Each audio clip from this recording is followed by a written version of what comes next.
All right, so good morning, good evening, good afternoon, good over whatever it is, wherever you are.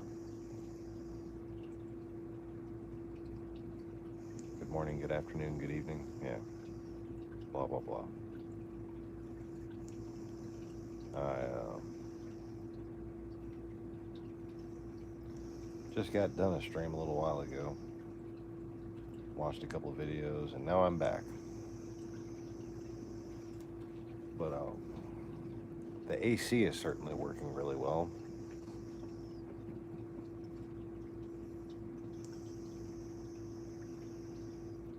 What's up, viewer number one?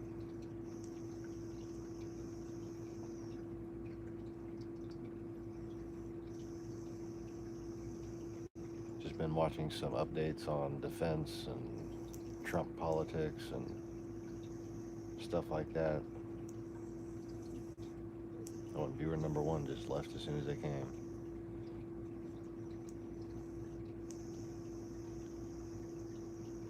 Hoping to get on here in time to see Mr. Conway.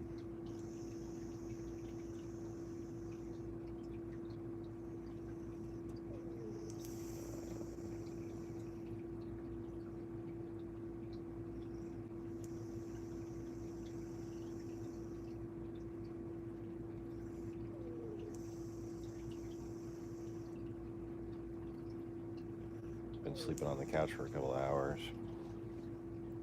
thanks to the nice cool temperatures in here.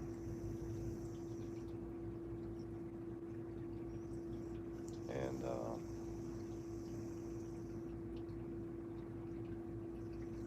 well, I'm about to smoke a real cigarette because I ain't got shit to do.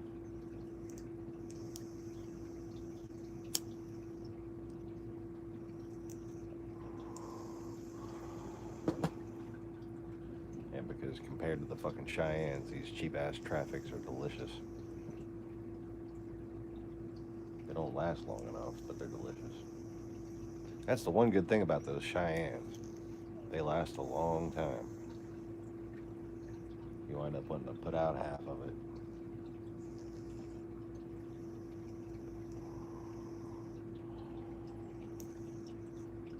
But anyways,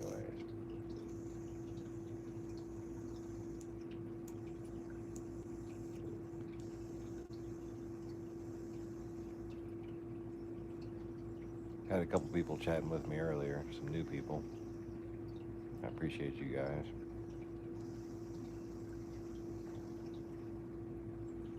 And once again, I have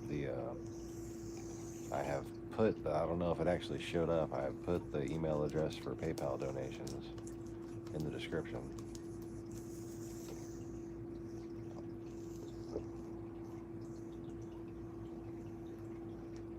At least I think I did. That's Acadian Mariculture at iCloud.com. ACADIAN MARICULTURE. I'm getting much better at spelling that out loud.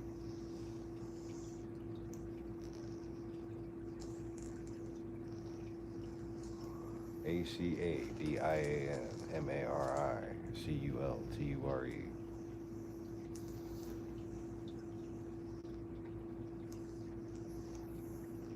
At iCloud.com. Do I still have my peanut puppet? Yeah, I still got my peanut puppet. Still got my wuzzles, my real wuzzles.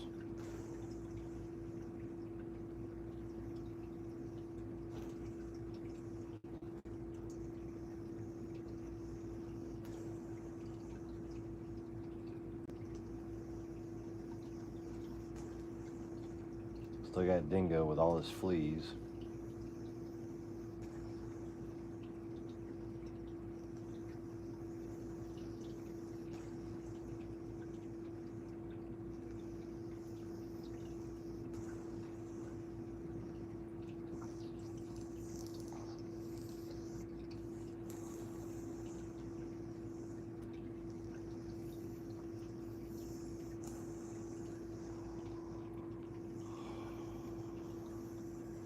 I don't know. Is anybody going to join me?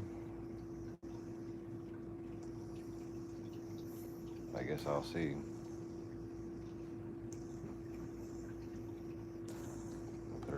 live chat just in case somebody comes on.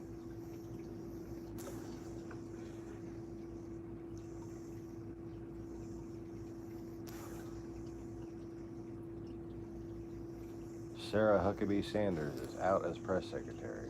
Well, she ain't been doing nothing anyways. They haven't been having fucking press briefings. What's the point of having a press secretary if you don't have no fucking press briefings?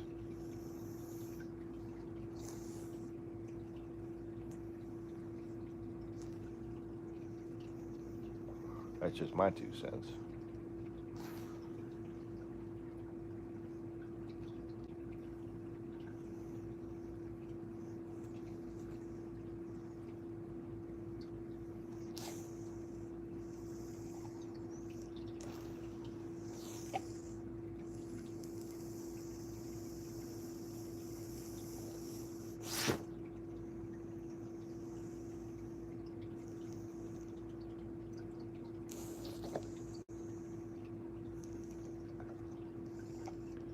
Right there in this little brown frame, there are some tickets to a movie that my wife and I went to. I forgot to take that down. I don't even remember what movie it was.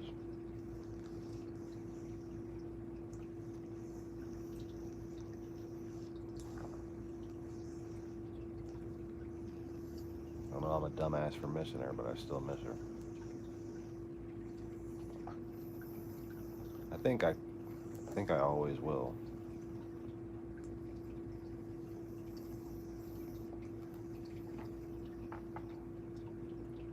Don't quite know how I'm supposed to get over a love like that.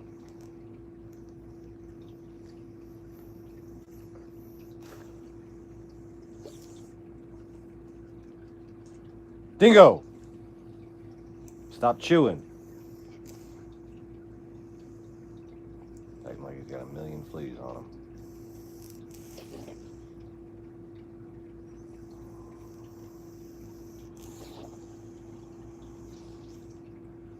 Anyways. Hoping for some people to chat with. Maybe. Possibly. I don't know. I don't know anything anymore. Sure as hell don't know what to do with myself.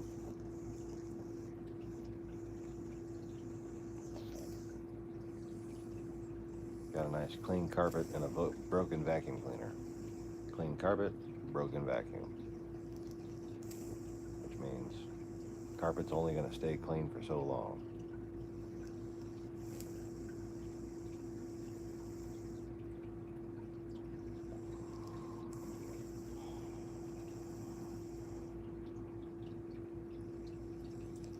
Hoping some notifications went out and maybe some people will join me.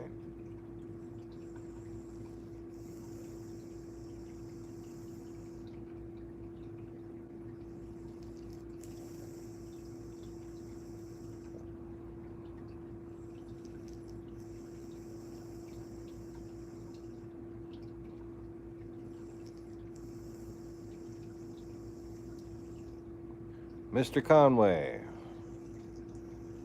you're the reason I started this broadcast. I was trying to time it just right for you. Oh, and viewer number 2. Is that a troll monitor, or do you want to say hello in the chats as well? How are you doing, Mr. Conway? I'm cold. Pleasantly cold. Sitting in my house freezing my ass off because the AC's working like a motherfucker. And it's nice and hot outside, too. I know, I was out there doing yard work earlier.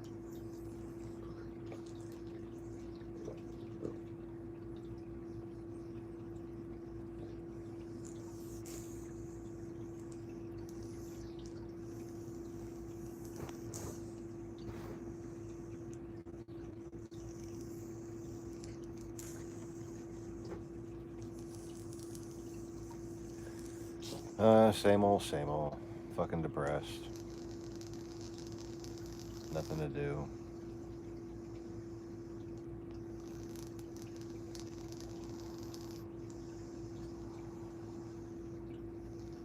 Enjoying the second to last of my real cigarettes. Gonna save one for myself tomorrow.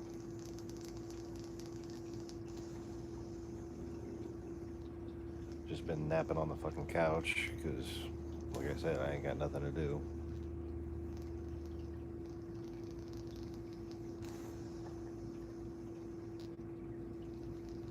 Waiting around for July 1st, basically.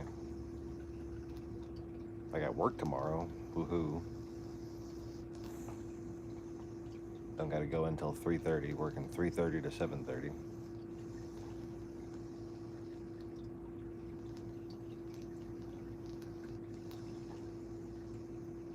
I'm glad I live right around the corner, otherwise it wouldn't be worth going in for 4 hours.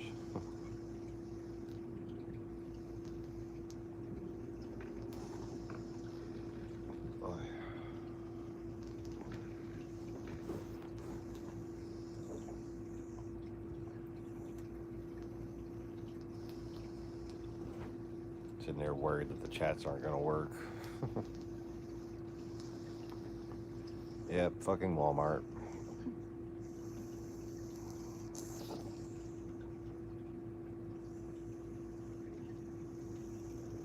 So what's today's events? Today's events were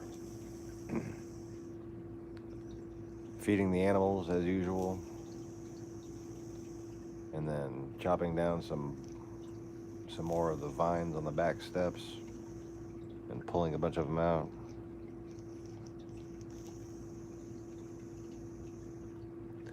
It seems like they held up pretty well. My wife traded in our CRV though, so I don't have the CRV anymore. Well, she left me for another man, and he bought her a new SUV, basically.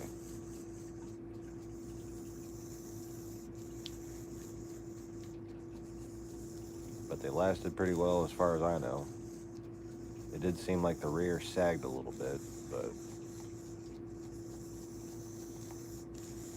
in my opinion, that's a performance increase, because you want your front to be a little bit higher than your back if you like to heavy brake. And we were a heavy braking kind of family. I know she certainly uses the brakes pretty hard.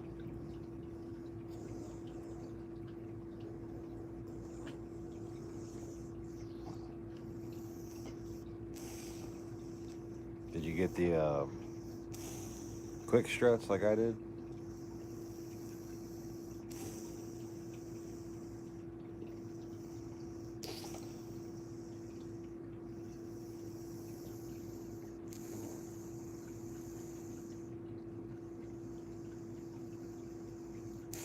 You would think my neck would be used to looking over to the left as often as my wife used to sit here. Well, look, what I recommend is keep your old springs. Okay, never throw away your OEM springs, because next time what you want to do is just get some better shocks, like some KYBs or some Tokikos, and put those in your old shocks. You know, get them rebuilt properly one day when you have the time. But for now, keep the hardware and keep the old shocks somewhere separate. That way, if the Detroit axles, because I mean they're cheap. You know, you can't get around the fact that they're cheap. But if they start wearing out and your vehicle starts leaning one way or the other after time, then you can go on there and put the OEMs back in place. OEM springs are generally really high quality, especially on a Japanese car.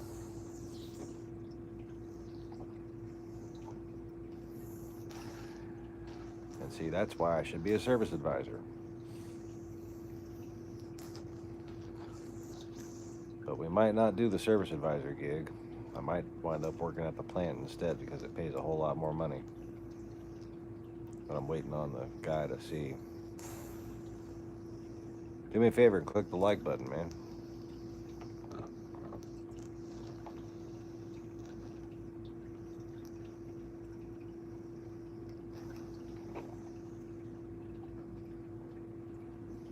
But yeah, Detroit Axle, man. They make good axles, fairly good shock and strut packages. I mean, you can't beat it for the price, can you?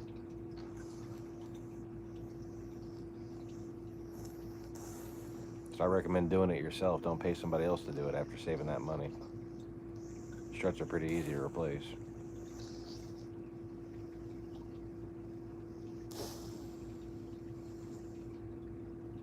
I live on a muddy ass gravel driveway, so we paid somebody. I wish we hadn't, but oh well.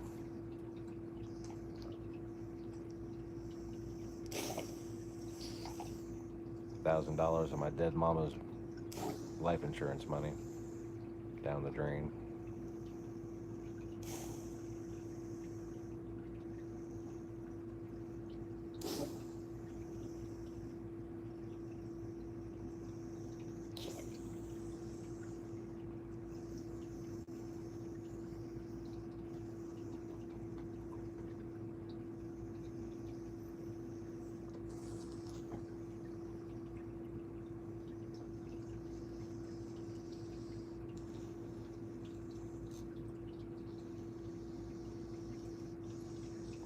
See, that's not bad right there, man. You get them off of eBay.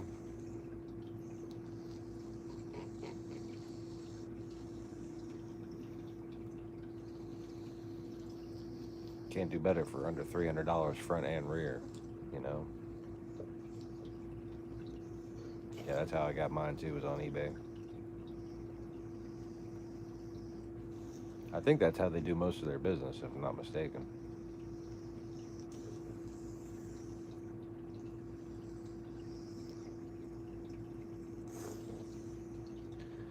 But anyways, I'm just hanging out fighting fucking depression. Not doing a very good job of it either.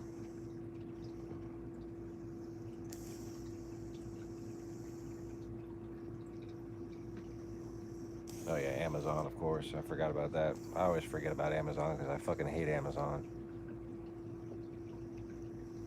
The bane of business owners around the country. Probably around the world.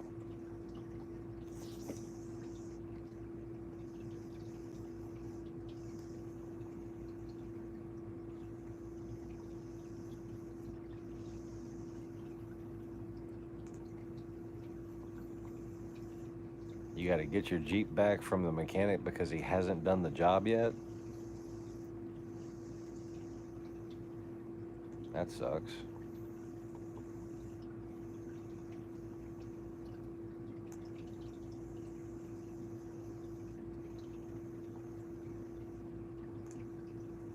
If you can get a one-piece cat for it that you can just bolt in, why not get some gaskets and do it yourself? Yeah, there you go. I mean, if it's not a weld-in job, then fucking do it yourself. Might want to take the opportunity to replace the O2 sensor. Make sure you get an OEM fit one. I don't know what brand Jeeps use, but NTK and Denzos work pretty good on Hondas and Toyotas. Get them a hell of a lot cheaper than the OEM one.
You want to go outside?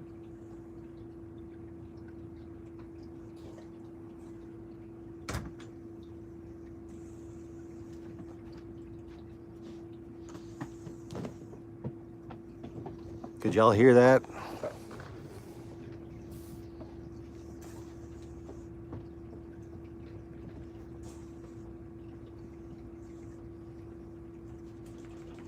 Yeah, quitting your job or getting fired or whatever will definitely give you more time.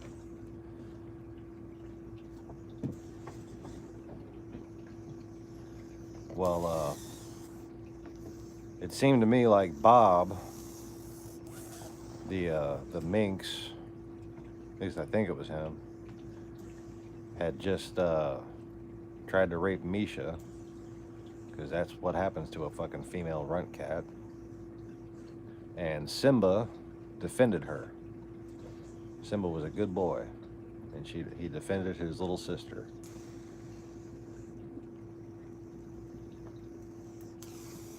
I'm proud of him. I gave him some extra food. Tingo, go on. You didn't defend nobody.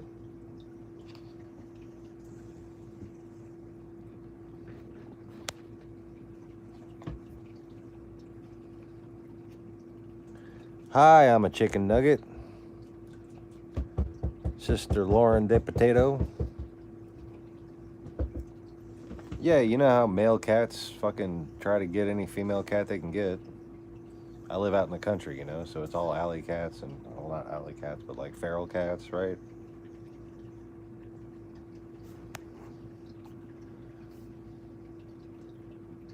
But hello, Sister Lauren. Are you single? I'm actively soliciting both a new wife and a roommate. Hoping to knock two birds out with one stone.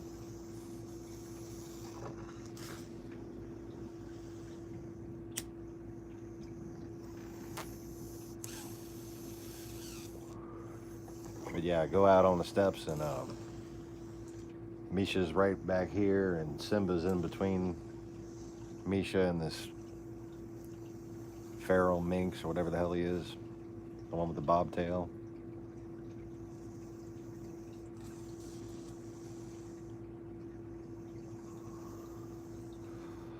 Said, good boy, Simba. Gave him some extra food. Dingo, go lay down.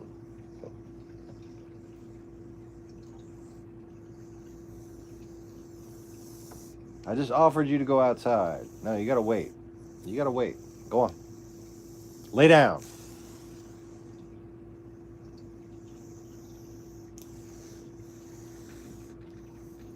Yep, Simba saved the day. Misha didn't even want to come back inside. She's like, no, I'm cool. I got my protector.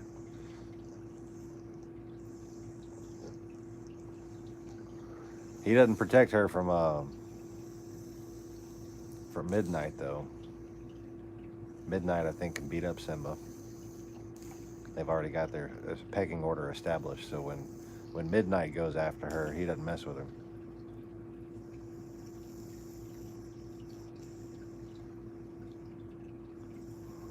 Anyways, there went my exciting moment for the day.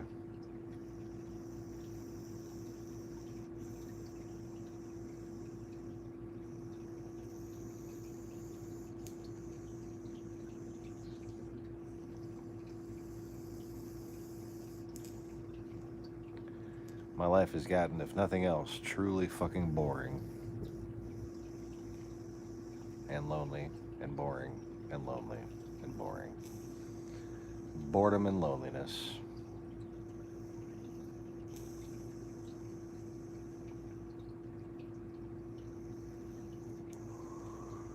Those are the two elements of surprise. Wait, what? No. Nobody expects the Spanish Inquisition.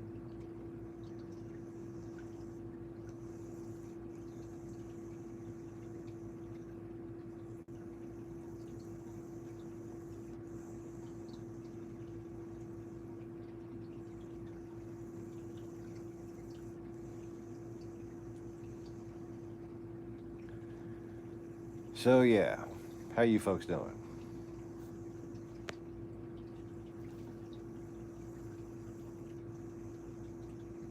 Chicken nugget, is that all you gotta say?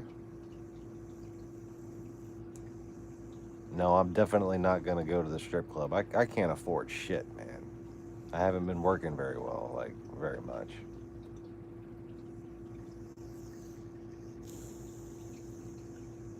And besides, I'm not really interested. I don't really like going to titty bars when I was married. I didn't really go to like titty bars before I was married. And I'm not about to go to a titty bar now.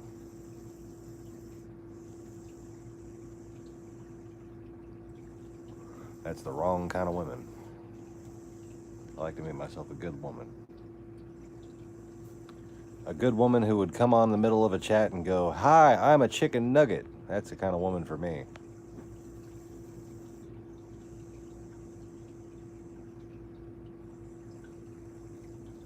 I mean, you can't go wrong there. Clearly, that woman has personality.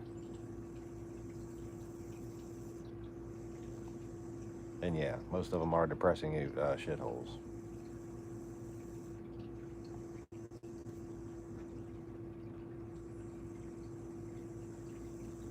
Lauren, are you still there?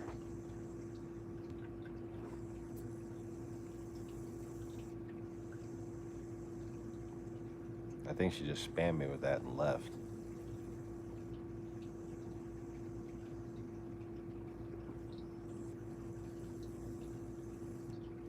Anyways, thanks for joining me, Jonathan. Good to have a new viewer. Always good to have a new viewer. This was the first chance to. This was the first channel to predict the Russian interference in the 2016 elections. So if you'd like to go check out the other warnings, there's still a lot going on that people need to know about. You can find on my channel below the saltwater fish care playlists. You can find some playlists called like May 2015 warnings and such. And there's some very interesting videos. I hope you get a chance to watch them.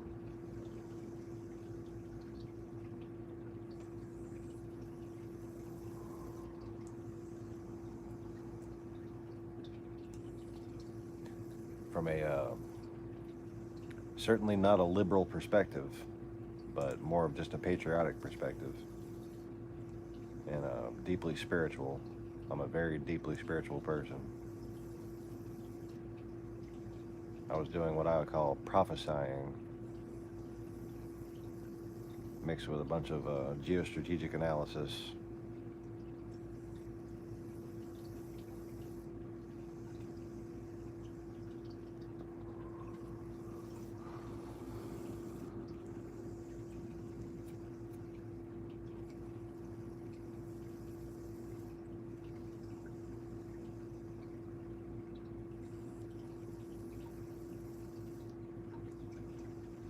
But anyways, so Misha's got her protecting brother. That's so cute.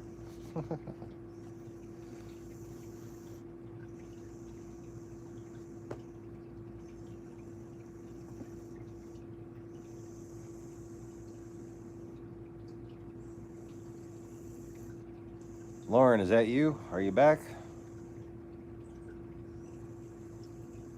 No.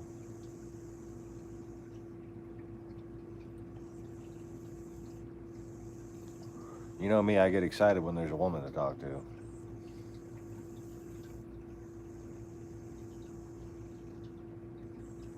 Is that Lauren?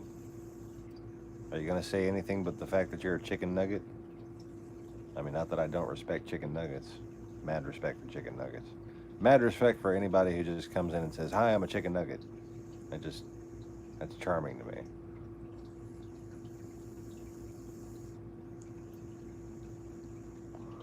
I give you an A for originality.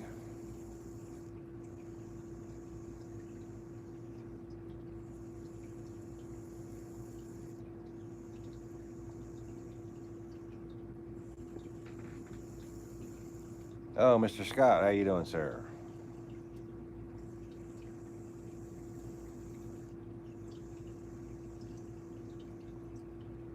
There was somebody on here just a few minutes ago. You missed it. Her screen name is Sister Lauren De Potato. And she said, "Hi, I'm a chicken nugget." And then she left. And I just got to say, I want to meet a woman just like that.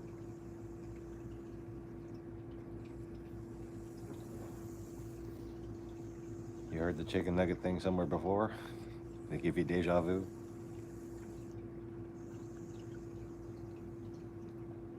Maybe it's my future soulmate right there.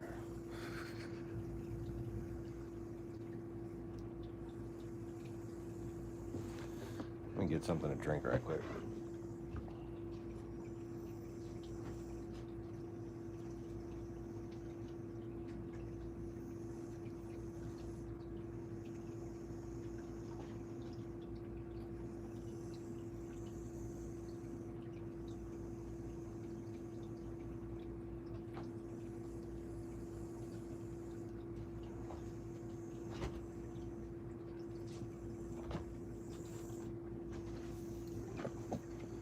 That fucking ultra filtered chocolate milk that comes in the little half gallons from Walmart is really good. It's got a hell of a late expiration date on it too. Stuff apparently keeps forever.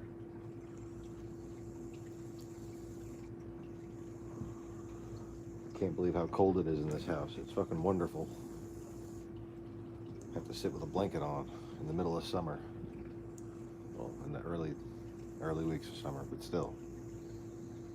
Early weeks of summer in Louisiana is the fucking middle of summer anywhere else. Anywhere else.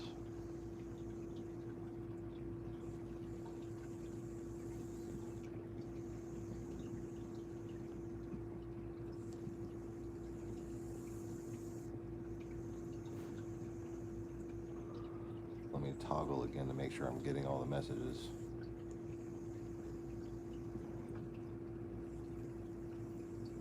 Yep, actually getting all the messages.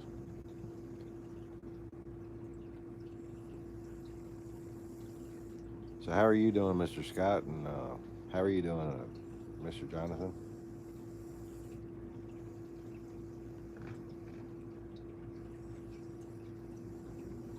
Lactose free makes long expiration. I don't know if it's lactose free.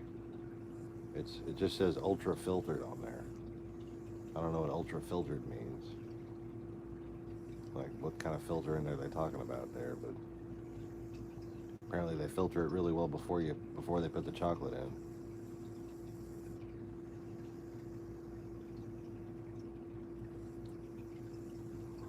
I just got that shit yesterday and I've already drank almost half a gallon of it. My dad got me 2 half gallons.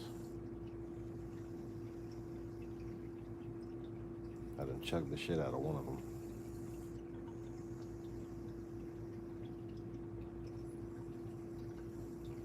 Do I feel like I'm gaining weight all of a sudden?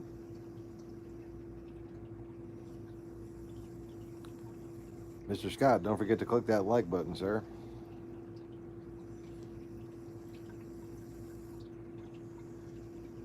I'm fucking depressed still. Depressed and lonely. Good to have you guys here.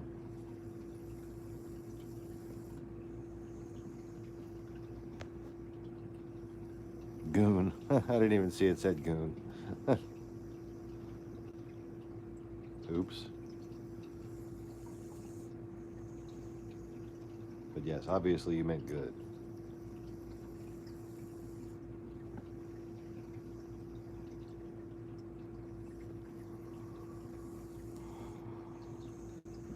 Let's see what kind of headlines we have in the news here.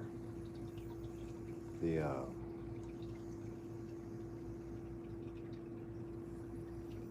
big talk of the day was Trump saying that he would take dirt from a foreign power.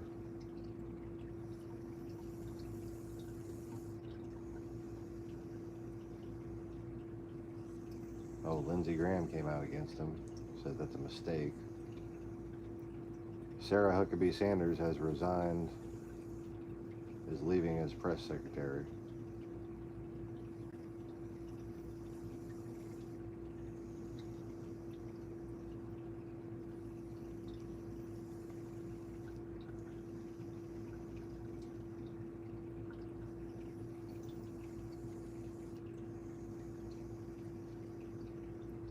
The DNC has released the list of candidates for its first debate.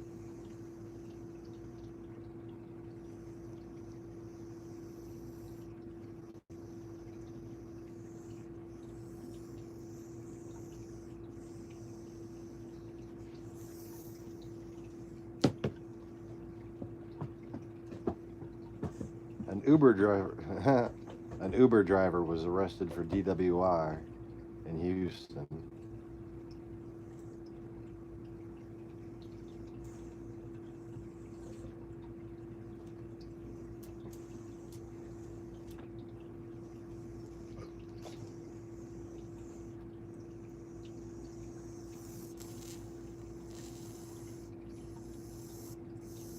Bingo, lay down. Stop looking at me like that. I already gave you a chance to go outside. You didn't go.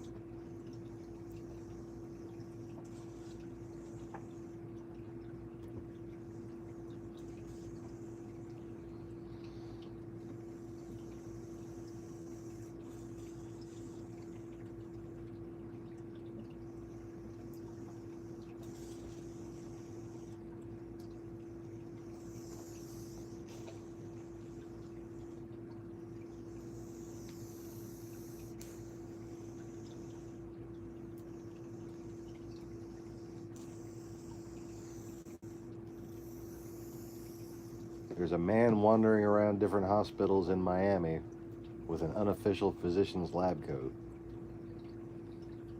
That's fun. Oh, they found a 40,000-year-old wolf head. Anybody see something on that?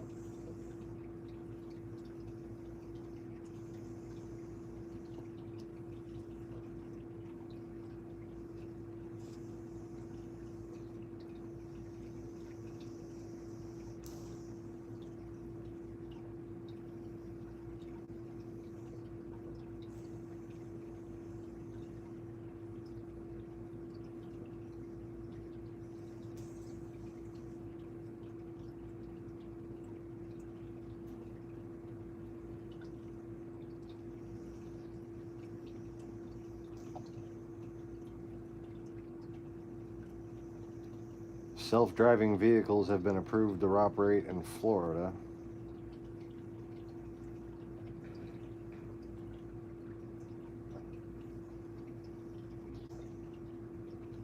$2,500-year-old weed in a tomb.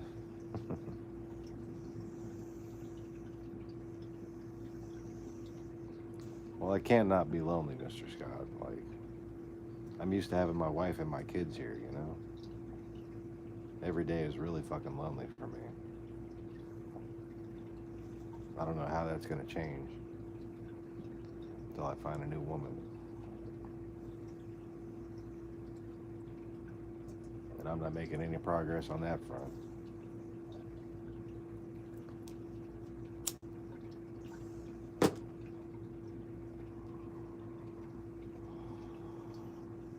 But if you know somebody, send them my way.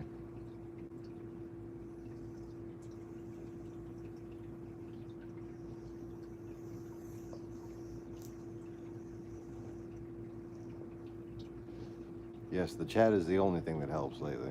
That's why I do these streams. It's the only thing that helps with the fucking just overwhelming loneliness.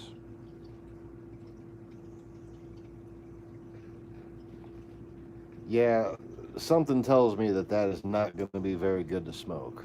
2,500-year-old weed.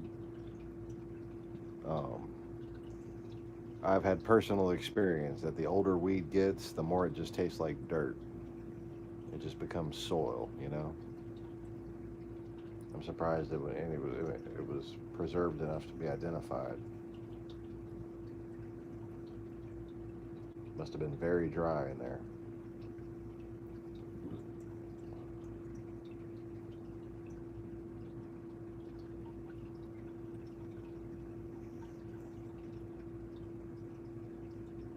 Trump is teaming up with Kim Kardashian for criminal justice reform. Oh my God, what a fucking joke. Iran has been blamed for oil tanker attacks.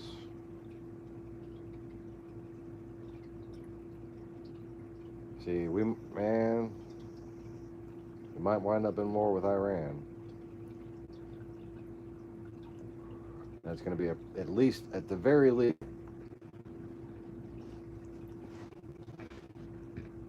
I would think that in a sealed jar, its own moisture would decay it. So Has to have been preserved by drying out.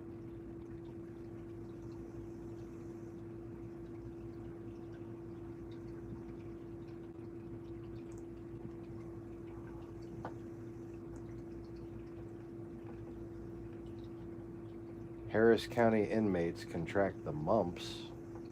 Oh shit.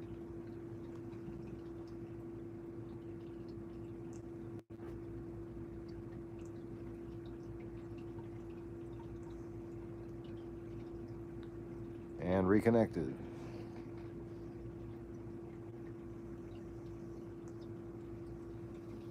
Yeah, it better be thoroughly dry. That's all I'm saying. If it's gonna last any amount of time, it's got to be really fucking dry.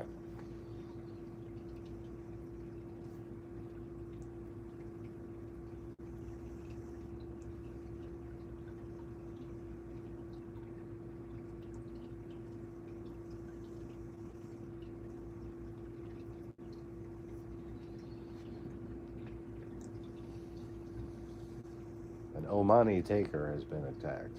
Okay. I don't think that's the first one, too.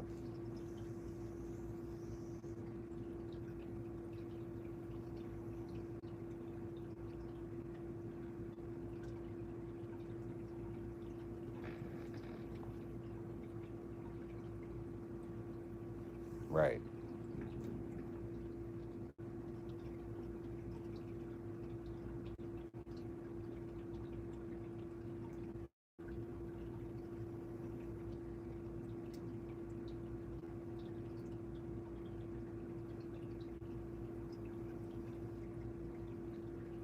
Miami-Dade police, a Miami-Dade County police lieutenant accused of lewd molestation of a child.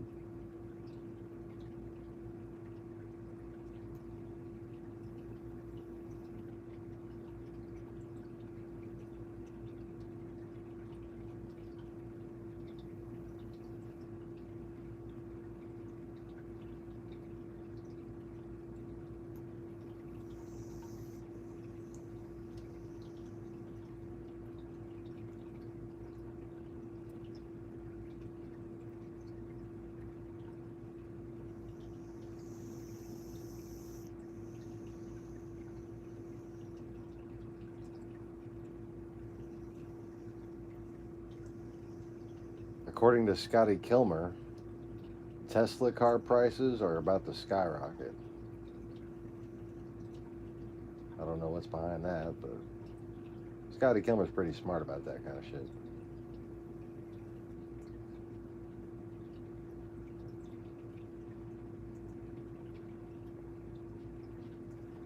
Oh, Pompeo. Secretary of State Mike Pompeo has came out to say that Iran is responsible for the attacks on the Gulf of Oman's the oil tankers.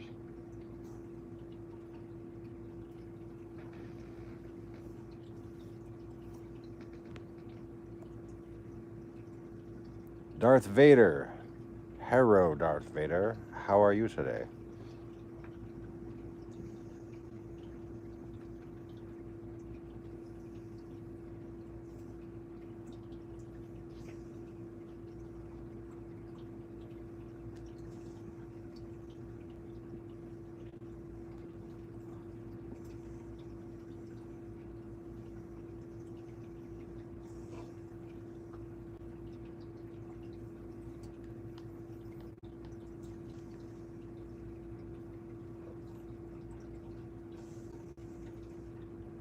Emails may prove that Mark Zuckerberg may have known about Facebook's privacy issues. Well, no shit.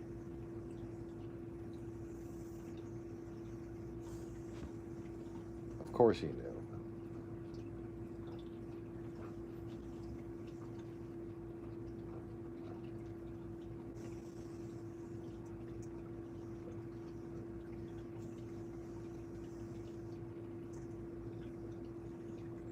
Apparently, Boris Johnson is the lead to replace the Theresa May, outgoing Prime Minister of Britain, after the first round vote. Boris Johnson is in the lead.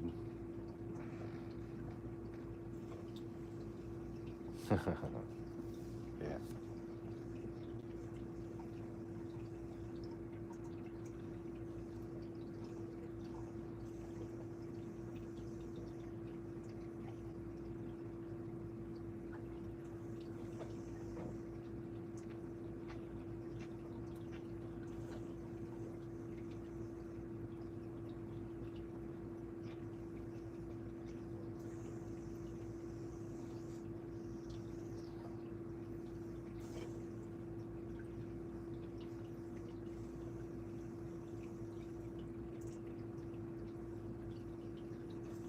junta crackdown in South Sudan, whatever the hell that means. Anybody know more about that?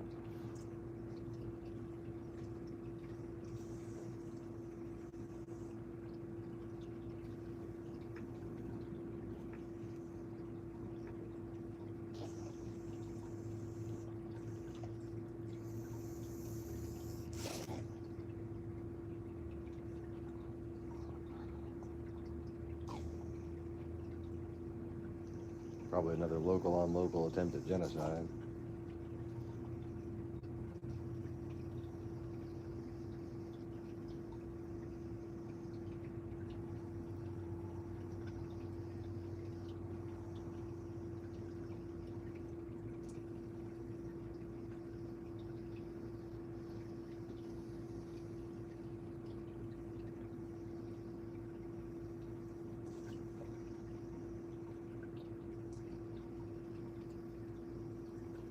Oh, a federal watchdog says that Kellyanne Conway violated the Hatch Act.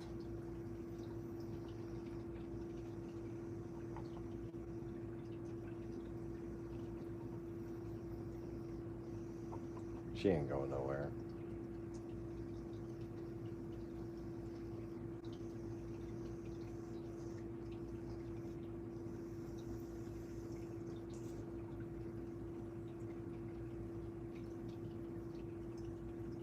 Abita Springs, Louisiana is under a precautionary boil water advisory.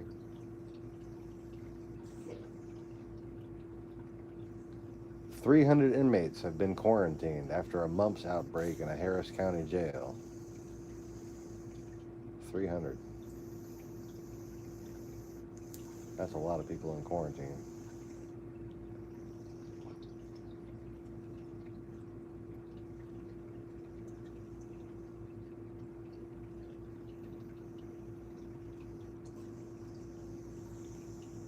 Thanks, anti-vaxxers.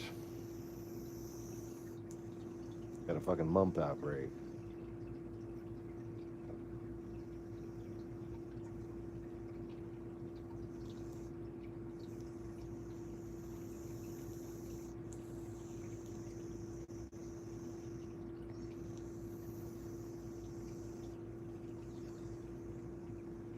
High health insurance deductibles are causing financial hardships. Oh, no shit.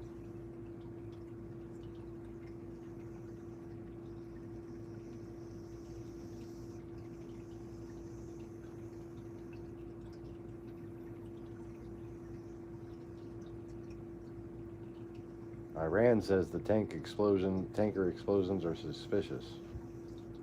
Basically accusing the U.S. of doing a false flag on the tankers. That might well be Trump land and all.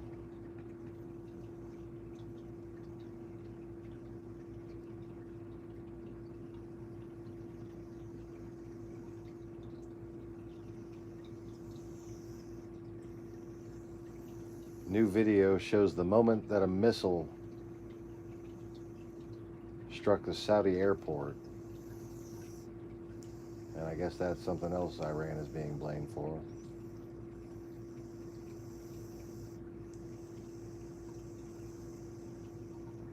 And the Islamic State is expanding in Afghanistan to target the U.S., according to AP.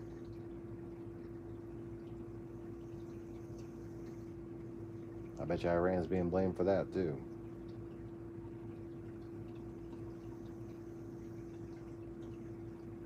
Even though that shit's coming straight from Russia. Just like it did in Iraq. Nancy Pelosi says Trump does not know right from wrong. This is true. He obviously doesn't know right from wrong.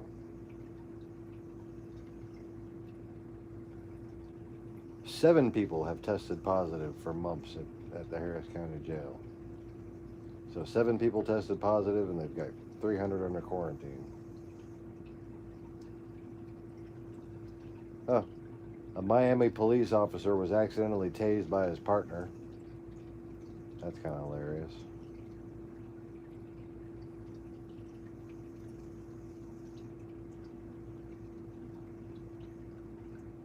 Ecuador's highest court has voted to legalize same-sex marriage.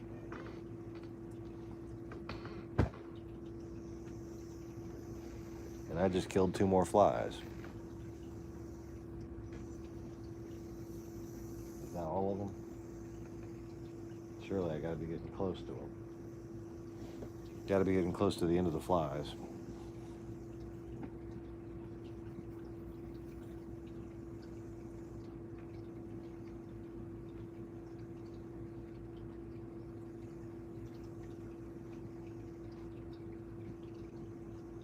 Two deputies in Houston are recovering after being exposed to fentanyl.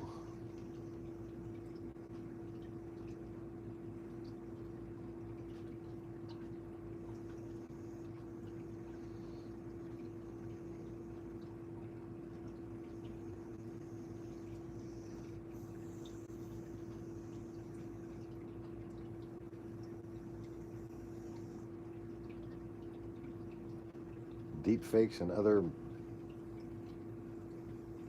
manipulated videos are under scrutiny by the House Intelligence Committee.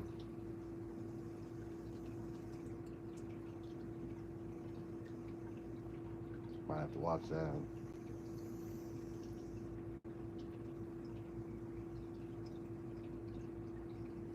In fact, that's enough headlines. Let's go ahead and watch that.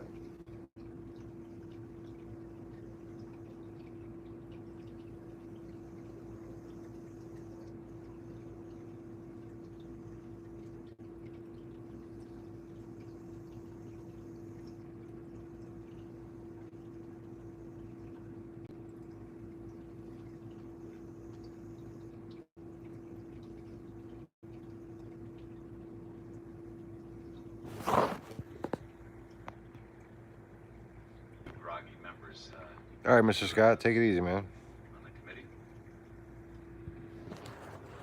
In the heat of the 2016 election, as the Russian hacking and dumping operation became apparent, my predominant concern was that the Russians would begin dumping forged documents along with the real ones that they stole.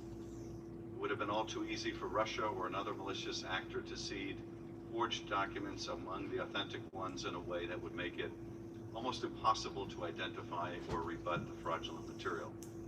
Even if a victim could ultimately expose the forgery for what it was, the damage would be done. 3 years later, we're on the cusp of a technological revolution that could enable even more sinister forms of deception and disinformation by malign actors, foreign or domestic.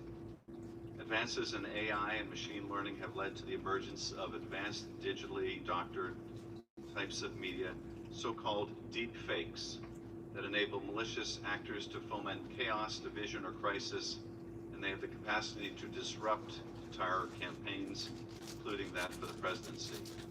Rapid progress in artificial intelligence algorithms has made it possible to manipulate media, video, imagery, audio, text, with incredible, nearly imperceptible results.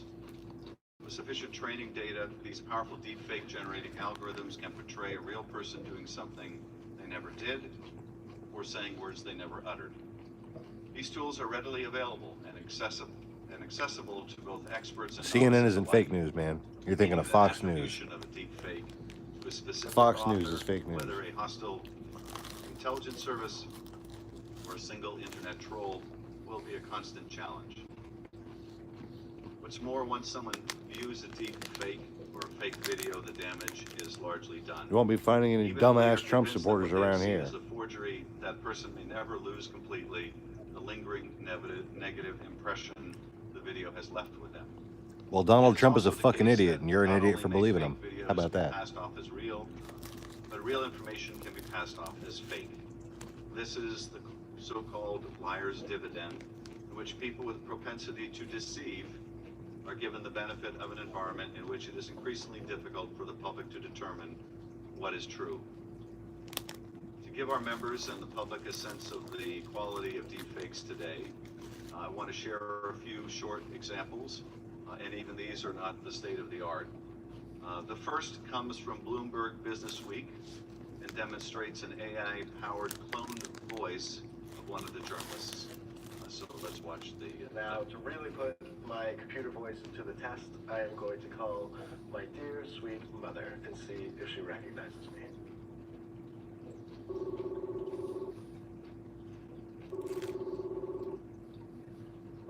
Hey, Mom. Hi. What are you guys up to today? Well, it's we didn't have any electricity early this morning, and we're just hanging around the house. I'm just finishing up work and waiting for the boys to get home. Okay. I think I'm coming down with a virus. Oh, why you feel bad, hey? I was messing around with you. You were talking to the computer. I felt like I was talking to you. It's amazing. All right, it's bad enough that was a fake, but he's deceiving his mother and telling her that he's got a virus. That seems just downright cruel. The second clip comes from courts and demonstrates a puppet master type of deep fake video.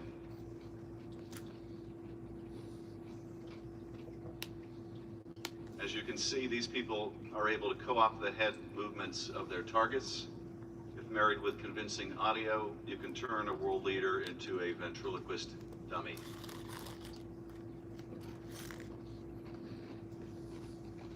Next, a brief CNN clip highlighting new research from Professor Hani Farid, an acclaimed expert on deepfakes from UC Berkeley, and featuring an example of a so-called face swap video in which Senator Elizabeth Warren's face is seamlessly transplanted on the body of SNL actress Kate McKinnon.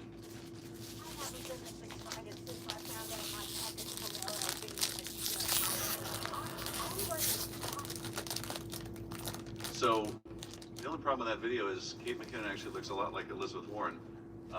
But the one on the left was actually both were Kate McKinnon. One just had Elizabeth Warren's face swapped onto her, but it shows you just how convincing that kind of technology can be.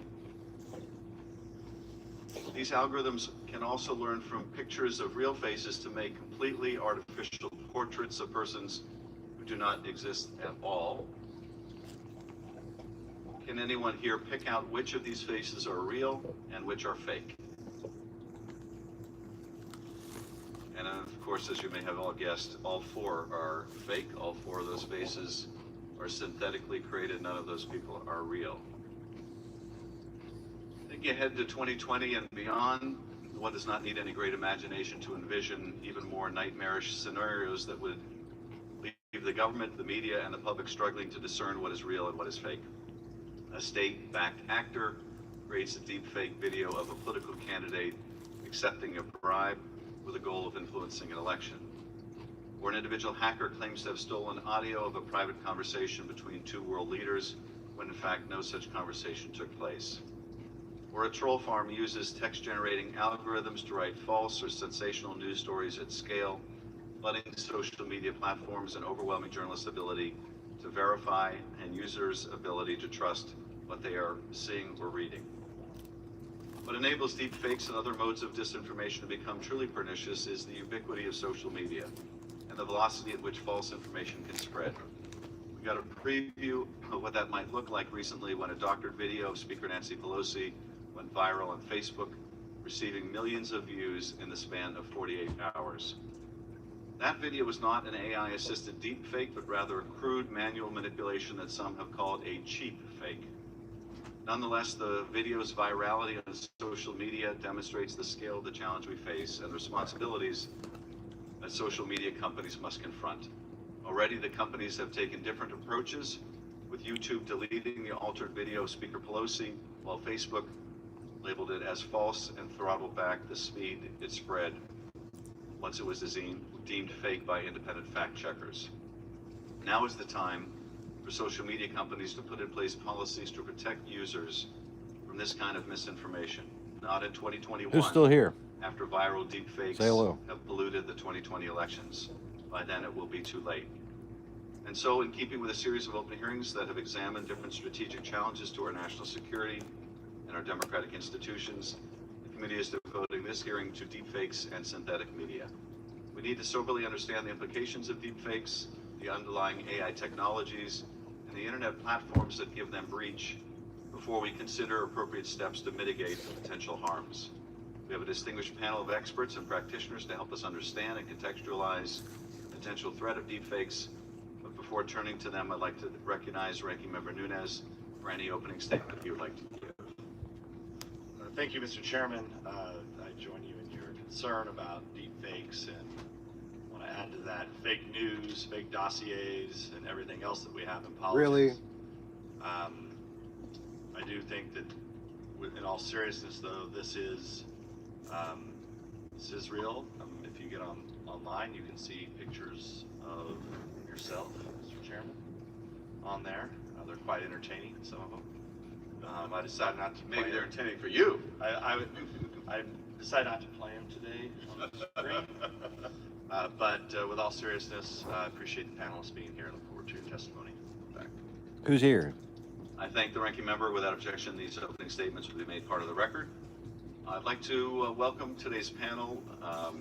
First, Jack Clark, who is the Policy Director of OpenAI, a research and technology company based in San Francisco, and a member of the Center for a New American Securities Task Force on Artificial Intelligence and National Security. Next, David Dorman, a professor and director of artificial intelligence, the Artificial Intelligence Institute at the University of Buffalo. Until last year, he Who was all's here the program still? manager of Say hello in the DARPA's chat. Media Forensics Program. Danielle Say Citron something. is a professor of law at the University of Maryland Anybody Francis still here? King Carey School of Law, and she has co-authored several notable articles about the potential impacts of deepfakes on national security and democracy. And finally, Mr. Clint Watts, who is Distinguished Research Fellow at the Foreign Policy Research Institute, a senior fellow. Nobody's here since at the troll GMS came in and Alliance said for Secure CNN is fake Democracy. news because Donald Trump His said recent so. scholarship has addressed social media influence operations. Welcome to all of you, and why don't we start with you, Mr. Clark? Dingo! You gotta cut that shit out. Chairman Schiff, Ranking Member Nunes, and committee members, Lay down! the invitation to testify about the national security threats posed by the intersection of AI, fake content, and deepfakes. So what are we talking about when we discuss this subject? Fundamentally, we're talking about digital technologies that make it easier for people to create synthetic media. And that can be video, images, audio, or text. Now, people have been manipulating media for a very long time, as you well know, but things have changed recently. And I think that there are two fundamental reasons for why we're here. One is that the continued advancement of computing capabilities, that is, the physical hardware we use to run software on, that's got significantly cheaper and more powerful. And at the same time, software has become increasingly accessible and capable, and some of this software is starting to incorporate AI, which makes it dramatically easier for us to manipulate media. And it allows for a step change in functionality for things like video editing or audio editing, which was previously very difficult. Now, the forces driving cheaper computing and easier to use software are fundamental to the economy and many of the innovations we've had in the last few years. So when we think about AI, one of the confounding factors here is that similar AI technologies used in the production of synthetic media or deepfakes are also likely to be used in valuable scientific research. They're used by scientists to allow people with hearing issues to understand what other people are saying to them, or they're used in molecular assay and other things which may revolutionize medicine. Now, at the same time, these techniques can be used for purposes that justifiably cause unease, like being able to synthesize the sound of someone else's voice, impersonate them on video, and write text in the style they use online. We've also seen researchers develop techniques that combine these things, allowing them to create a virtual person who can say things that they haven't said and appear to do things that they haven't necessarily done. I'm sure that members of the committee are familiar with their run-ins with the media and know just how awkward it can be to have words put in your mouth that you didn't say. So deepfakes take this problem and potentially accelerate it. So how might we approach this challenge? I actually think there are several interventions that we can make, and this will improve the state of things.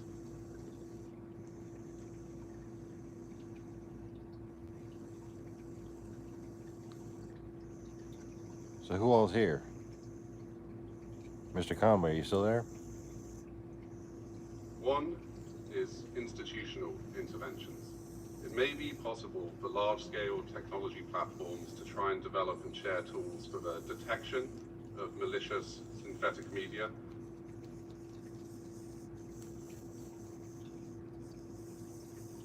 At both the individual account level and the platform level. And we could imagine these companies working together privately, as they do today with cybersecurity, where they exchange threat intelligence with each other and with other take a bath? actors to develop a shared understanding of what this looks like. We can also increase funding. So as mentioned, Dr. David Dorman previously led the DARPA program here. We have existing initiatives that are looking at the detection of these technologies, and I think that it would be judicious to consider expanding that funding further so that we can develop better insights here. I think we can measure this. And what I mean by measurement is that it's great that we're here now, ahead of 2020, but these technologies have been in open development for several years now. And it's possible for us to read research papers, read code, talk to people, and we could have created quantitative metrics for the advance of this technology for several years. And I strongly believe that government should be in the business of measuring and assessing these threats by looking directly at the scientific literature and developing a base of knowledge from which to work out next steps. Being forewarned is forearmed here, and we can do that. I think we also need to do work at the level of norms. So at OpenAI, we've been thinking about different ways to release or talk about the technology that we develop. I think that it's challenging because science runs on openness, and we need to preserve that so that science continues to move forward, but we do need to consider different ways of releasing technology or talking to people about the technology that we're creating ahead of us releasing it. Finally, I think we need comprehensive AI education. None of this works if people don't know what they don't know. And so we need to give people the tools to let them understand that this technology has arrived. And though we may make a variety of interventions to deal with the situation, they need to know that it exists. So as I hope this testimony has made clear, I don't think AI is the cause of this. I think AI is an accelerant to an issue that's been with us for some time. And we do need to take steps here to deal with this problem because the pace of this is challenging. Thank you very much. Thank you, Mr. Dorman. Thank you. Chairman Schiff, Ranking Member Nunes, distinguished members of the committee, thank you for the opportunity to be here this morning to discuss the challenges of countering media manipulation at scale. For more than 5 centuries, authors have used variations of the phrase seeing is believing. But in just the past half-decade, we've come to realize that that's not longer always true. In late 2013, I was given the opportunity to join DARPA as a program manager and was able to address a variety of challenges facing our military and our intelligence communities. Although I'm no longer a representative of DARPA, I did start the media forensics program, Metaphor, and it was created to address the many technical aspects about the problems that we're talking about today. The general problem of Metaphor is addressing our limited ability to analyze, detect, and address manipulated media that at the time was being used by increased frequency by our adversaries. It's clear that our manual processes, despite being carried out by exceptionally competent analysts and personnel in the government, at the time could not deal with the problem at scale that the manipulated content was being created and proliferated. In typical DARPA fashion, the government got ahead of this problem knowing that it was a marathon, not a sprint, and that the program was designed to address both current and evolving manipulation capabilities, not with a single point solution, but with comprehensive approach. What was unexpected, however, was the speed at which this manipulation technology would evolve. In just the past 5 years, we've gone from a new technology that could produce novel results at the time, but nowhere near what could be done manually with basic desktop editing software, to open source software such as deepfakes that can take the manual effort completely out of the equation. Now, there's nothing fundamentally wrong with or evil about the underlying technology that gave rise to the concerns that we're testifying about today. Like basic image and video desktop editors, deepfakes is only a tool. And there are a lot more positive applications of generative networks than there are negative ones. As of today, there are point solutions that can identify deepfakes reliably, but it's only because the focus of those developing the deepfakes-like technology have been on visual deception, not on covering up trace evidence. If history is any indicator, it's only a matter of time before the current detection capabilities will be rendered less effective. In part because some of the same mechanisms that are used to create this content are also used to cover them worse before it gets much better. Yet we have to continue to do what we can. We need to get the tools and the processes in the hands of individuals rather than relying completely on the government or on social media platforms to police content. If individuals can perform a sniff test and the media smells of misuse, they should have ways to verify it or prove it or easily report it. The same tools should be available to the press, to social media sites, to anyone who shares and uses this content, because the truth of the matter is the people that share this stuff are part of the problem, even though they don't know it. We need to continue to work towards being able to apply automated detection and filtering at scale. It's not sufficient to only analyze question content after the fact. We need to be able to apply detection at the front end of the distribution pipeline. And even if we don't take down or prevent manipulated media from appearing, we should provide appropriate warning labels that suggest that this is not real or not authentic or not what it's purported to be. And that's independent of whether this is done and the decisions are made by humans, machines, or a combination. And we need to continue to put pressure on social media So who's to here watching? realize that the way that their platforms Say hello are in the being comments, misused is in the unacceptable. chats. They must do all they can to address today's issues and not allow things to get worse. Let there be no question that this is a race. The better manipulators get, the better detectors need to be. And there's certainly orders of magnitude more manipulators than there are detectors. It's also a race that may never end. It may never be won, but but it is one where we must close the gap and continue to make it less attractive financially, socially, politically, to propagate false information. Like spam and malware, it is easy and it's always a problem, and it may be Hello, I'm here, the case man. that we can level the Thanks for playing saying hey. When the Metaphor program was conceived at DARPA, one thing that kept me up at night was the concern that someday our adversaries would be able to create entire events with minimal effort.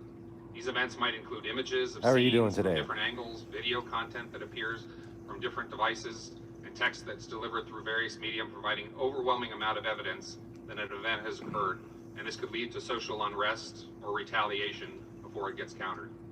If the past 5 years are any indication, that someday is not very far in the future. Thank you. How are you doing? Thank you, Professor Citron. Thank you, Chairman Schiff, Ranking Member Nunez, and the committee. Oh, really? What's going on, man? You sound like me. I'm trying to keep my spirits up, but it's not going so well. My wife left me for another man. And I've been on like self-suicide watch for a number of months now.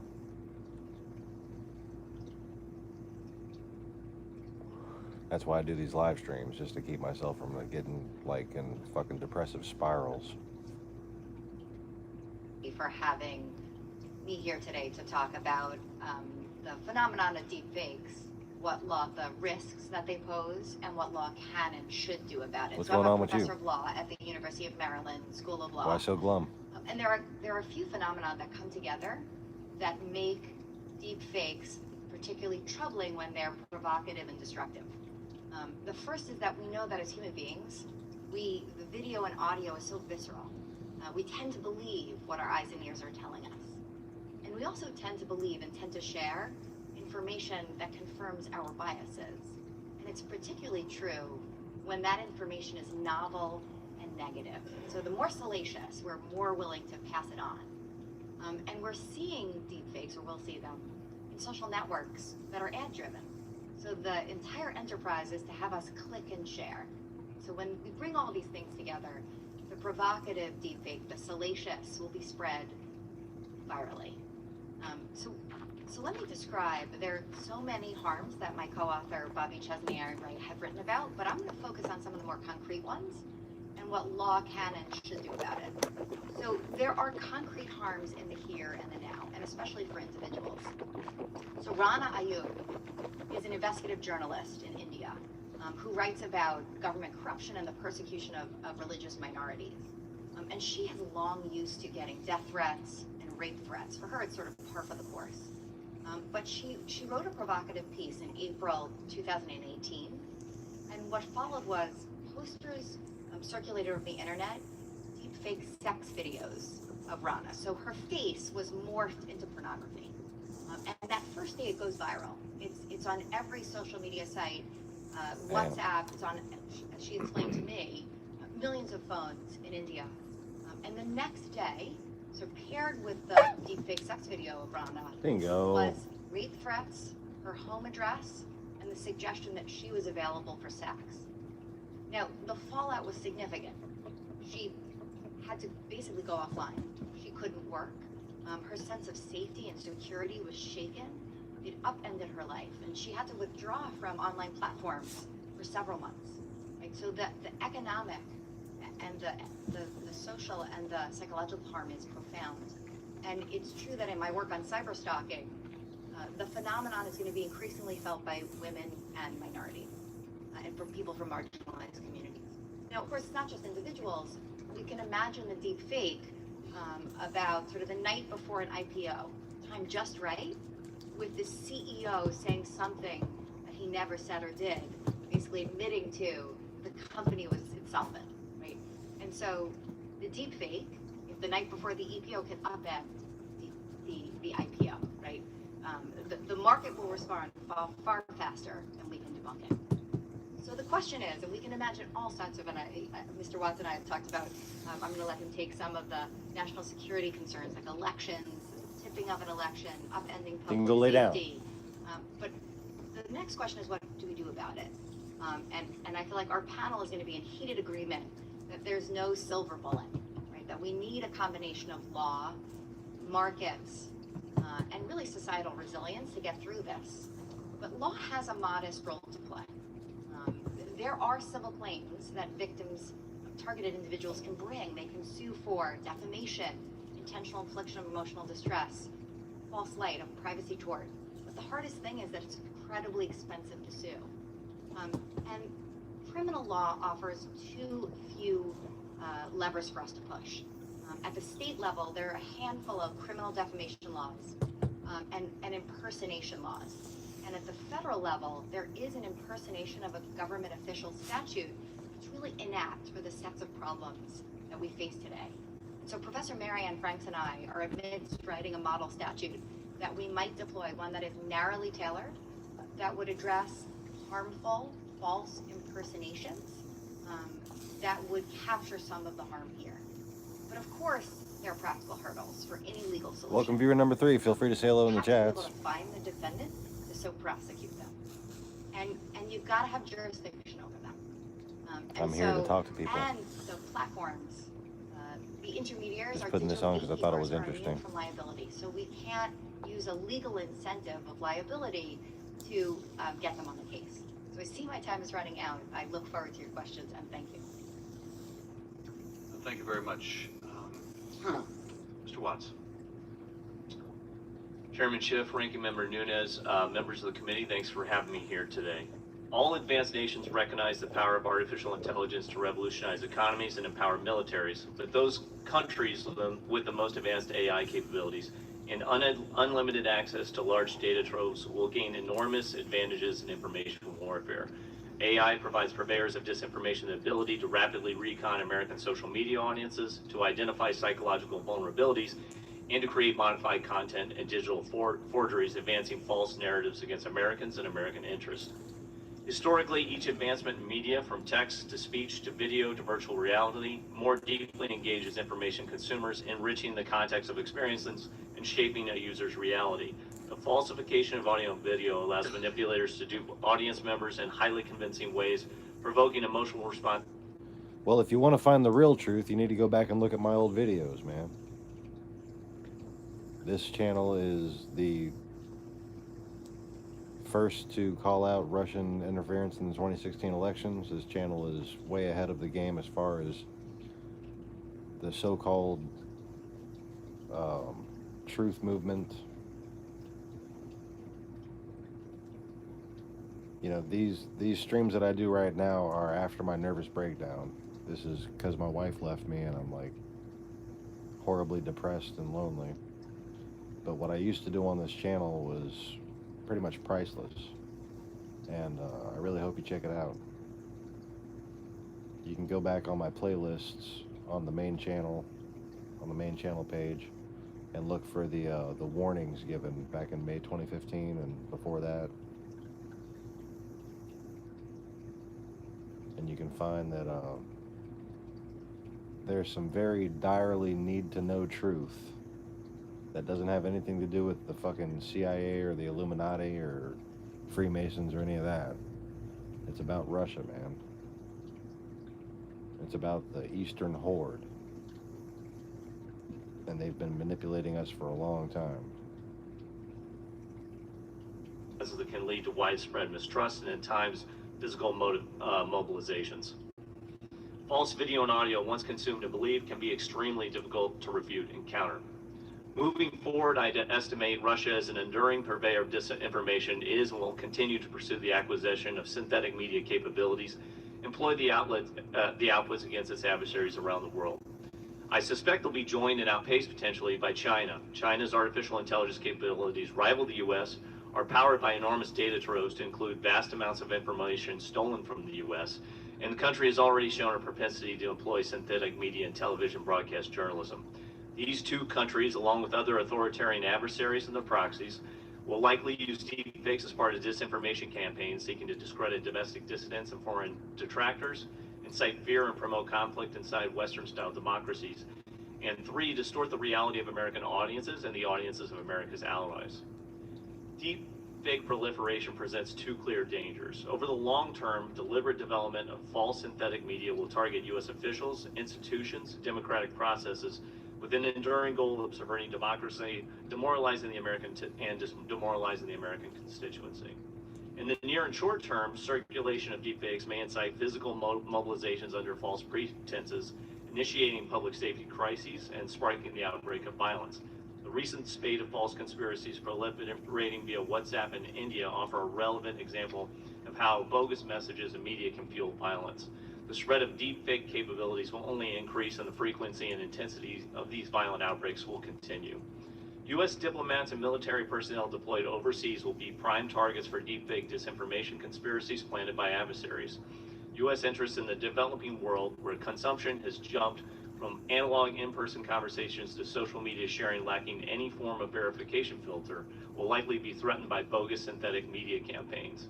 3 examples would be mobilization at the U.S. Embassy in Cairo, the consulate in Benghazi, and rumors of protests at Incirlik Air Base, had they been accompanied with fake audio or video content, could have been far more damaging in terms of that. I'd also point to a story just out hours ago from the Associated Press, which shows the use of a synthetic picture for what appears to be espionage purposes on LinkedIn, essentially a honeypotting attack. Recent public discussions of deepfake employment heavily focus on foreign adversaries, but the greatest threat of inauthentic content proliferation may come not from abroad, but from home, and not from nation states, but from the private sector. Thus far, I've focused on authoritarian nation states. I brought a chart here today, but a range of advanced persistent manipulators will use their vast resources to develop and acquire deepfakes as needed in pursuit of their goals. Recent examples of disinformation and misinformation suggest it could be oligarchs, corporations, political action groups, public relation firms, and activists with significant financial support that will seek out these media capabilities and amplify deepfakes in international or domestic contexts. The net effect will be the same: degradation of democratic institutions, elected officials, lowered faith in electoral processes, weakened trust in social media platforms, and potentially sporadic violence by individuals and groups mobilized under false pretenses. I have several recommendations, but I'll only hit a couple here in the oral remarks. First, Congress should implement legislation prohibiting U.S. officials, elected representatives, and agencies from creating and distributing false and manipulated content.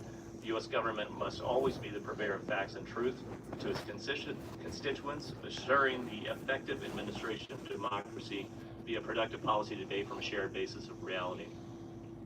Second, policymakers should work jointly with social media companies to develop standards for content accountability. Third, the U.S. government should partner with private sector to implement digital verification signatures designating the date, time, and physical origination of content. Fourth, social media companies should enhance their labeling of synthetic content across platforms and work as an industry to codify how and when manipulated or fake content should be appropriately marked. Not all synthetic media is nefarious in nature, but information consumers should be able to determine the source of the information and whether it's authentic depiction of people and events. Fifth, and what I think is the most pressing right now, is the U.S. government, from a national security perspective, should maintain intelligence on adversaries' capabilities of deploying deepfake content or the proxies they employ to conduct such information. The Departments of Defense and State should immediately develop response plans for deepfake smear campaigns and deepfake-inspired violent mobilizations overseas in an attempt to mitigate harm to U.S. personnel and interests. And the last, I echo my fellow panelists, is public awareness of deepfakes and its signatures will greatly assist in tamping down attempts to subvert U.S. democracy and incite violence. I would like to see us help the public make better decisions about the content that they're consuming and how to judge that content. Thank you. Thank you all.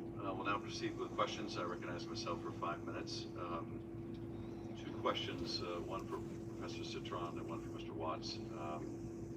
Professor, how broad is the immunity that the social media platforms enjoy? And is it time to do away with that immunity so that the platforms are required to maintain a certain... There's no such thing as the Illuminati, man. It seems to me not very practical to think about... The Illuminati is a Russian propaganda conspiracy. Around the world, or the difficulties of attribution. There is no Illuminati. The fact that, given the cheap cost of this technology now, just how many people can employ it. Damn it.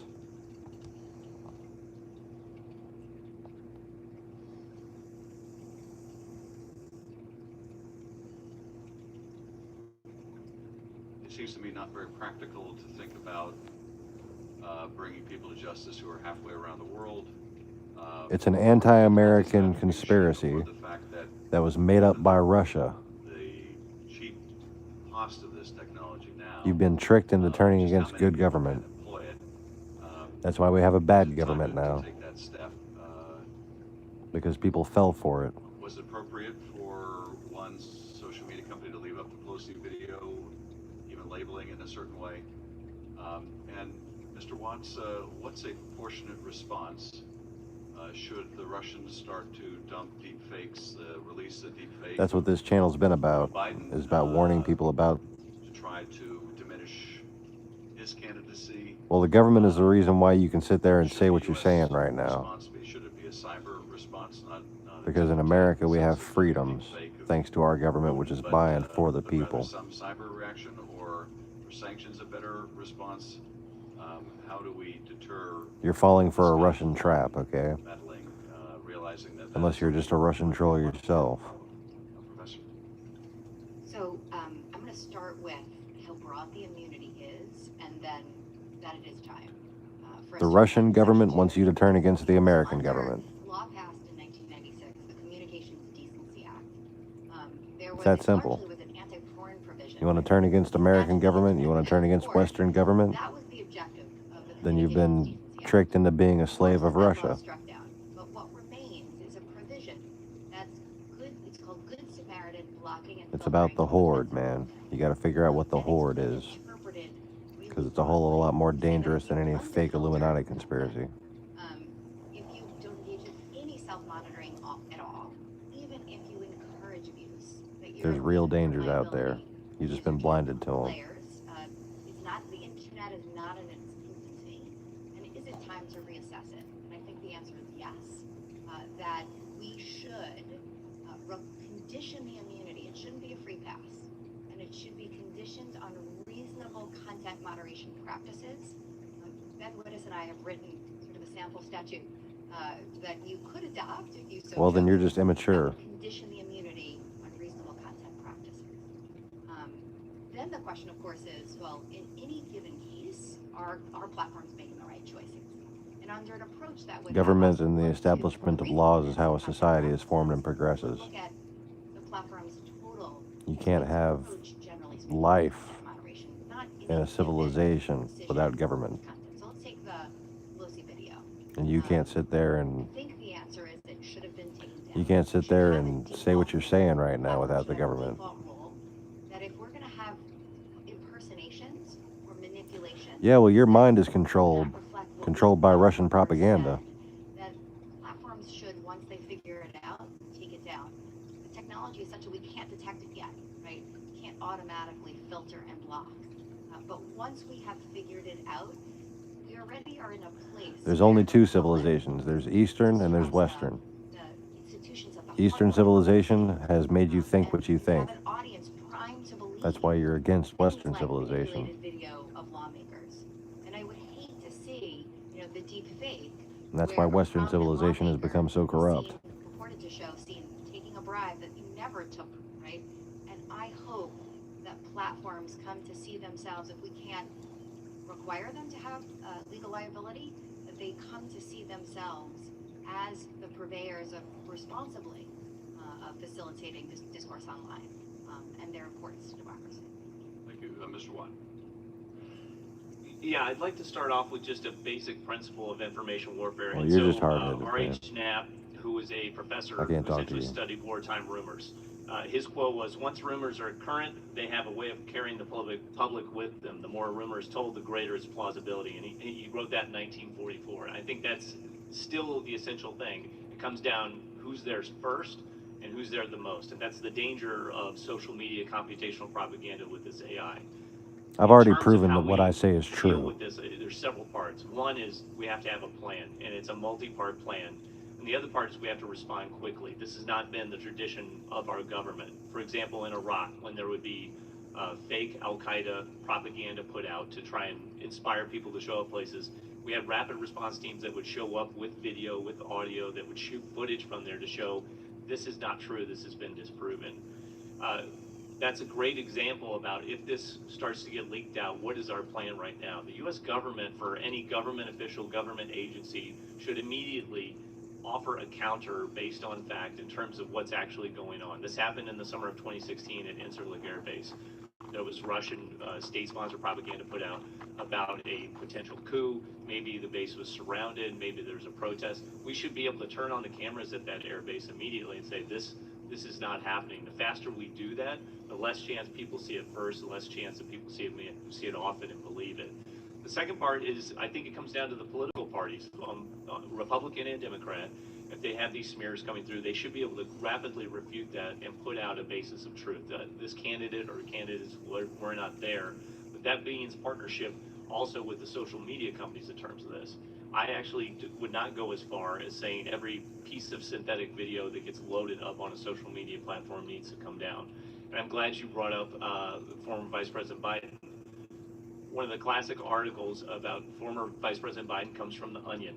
And it was that he was waxing his Camaro in the driveway of the White House. It was a comedy bit, and it had manipulated photos, manipulated content on it. If we went to that extreme, we would have a country where everything that's ever been changed or modified for any reason would have to be policed, and we'd be asking a private sector company to police that. So I would instead offer a different system, which is triage, which is social media companies, how do they accurately label content as authentic or not? The danger with social media is the source is not necessarily there. We saw that in 2016, we see that today.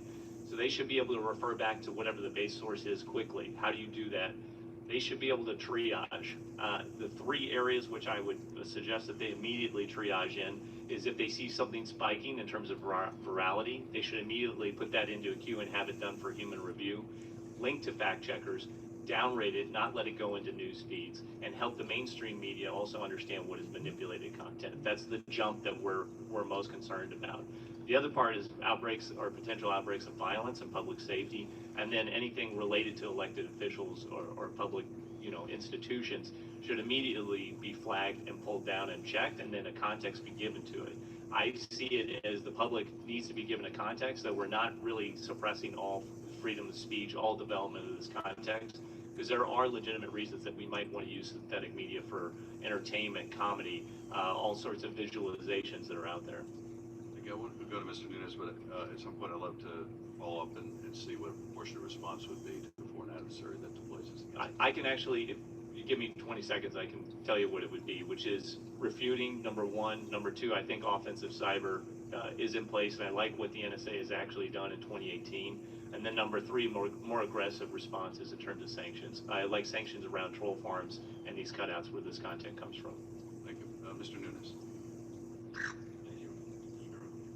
So how do you put in filters to these tech oligarch companies? There's only a few of them, you know who they are, that doesn't, it's not developed by partisan left wing like it is now, where most of the time it's conservatives who get banned and not Democrats. Like the Pelosi video is taken down, that's fine, I don't have a problem with that, but I can tell you there's videos up of Republicans that go on and on and on, so it's all in who's building the filter, right?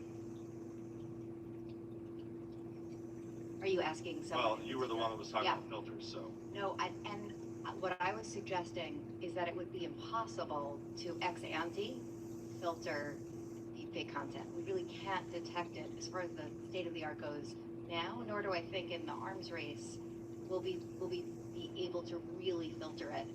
And what I was saying is that for something like a video where it's clearly a doctored and impersonation, not satire, not parody. There are wonderful uses for deepfakes that are historical, rejuvenating for people to create them about themselves. So I'm not suggesting all deepfakes, but rather. No, and I'm not, but I think I mostly agree with you, other than I just don't know how you, I think the challenge here is how do you implement it?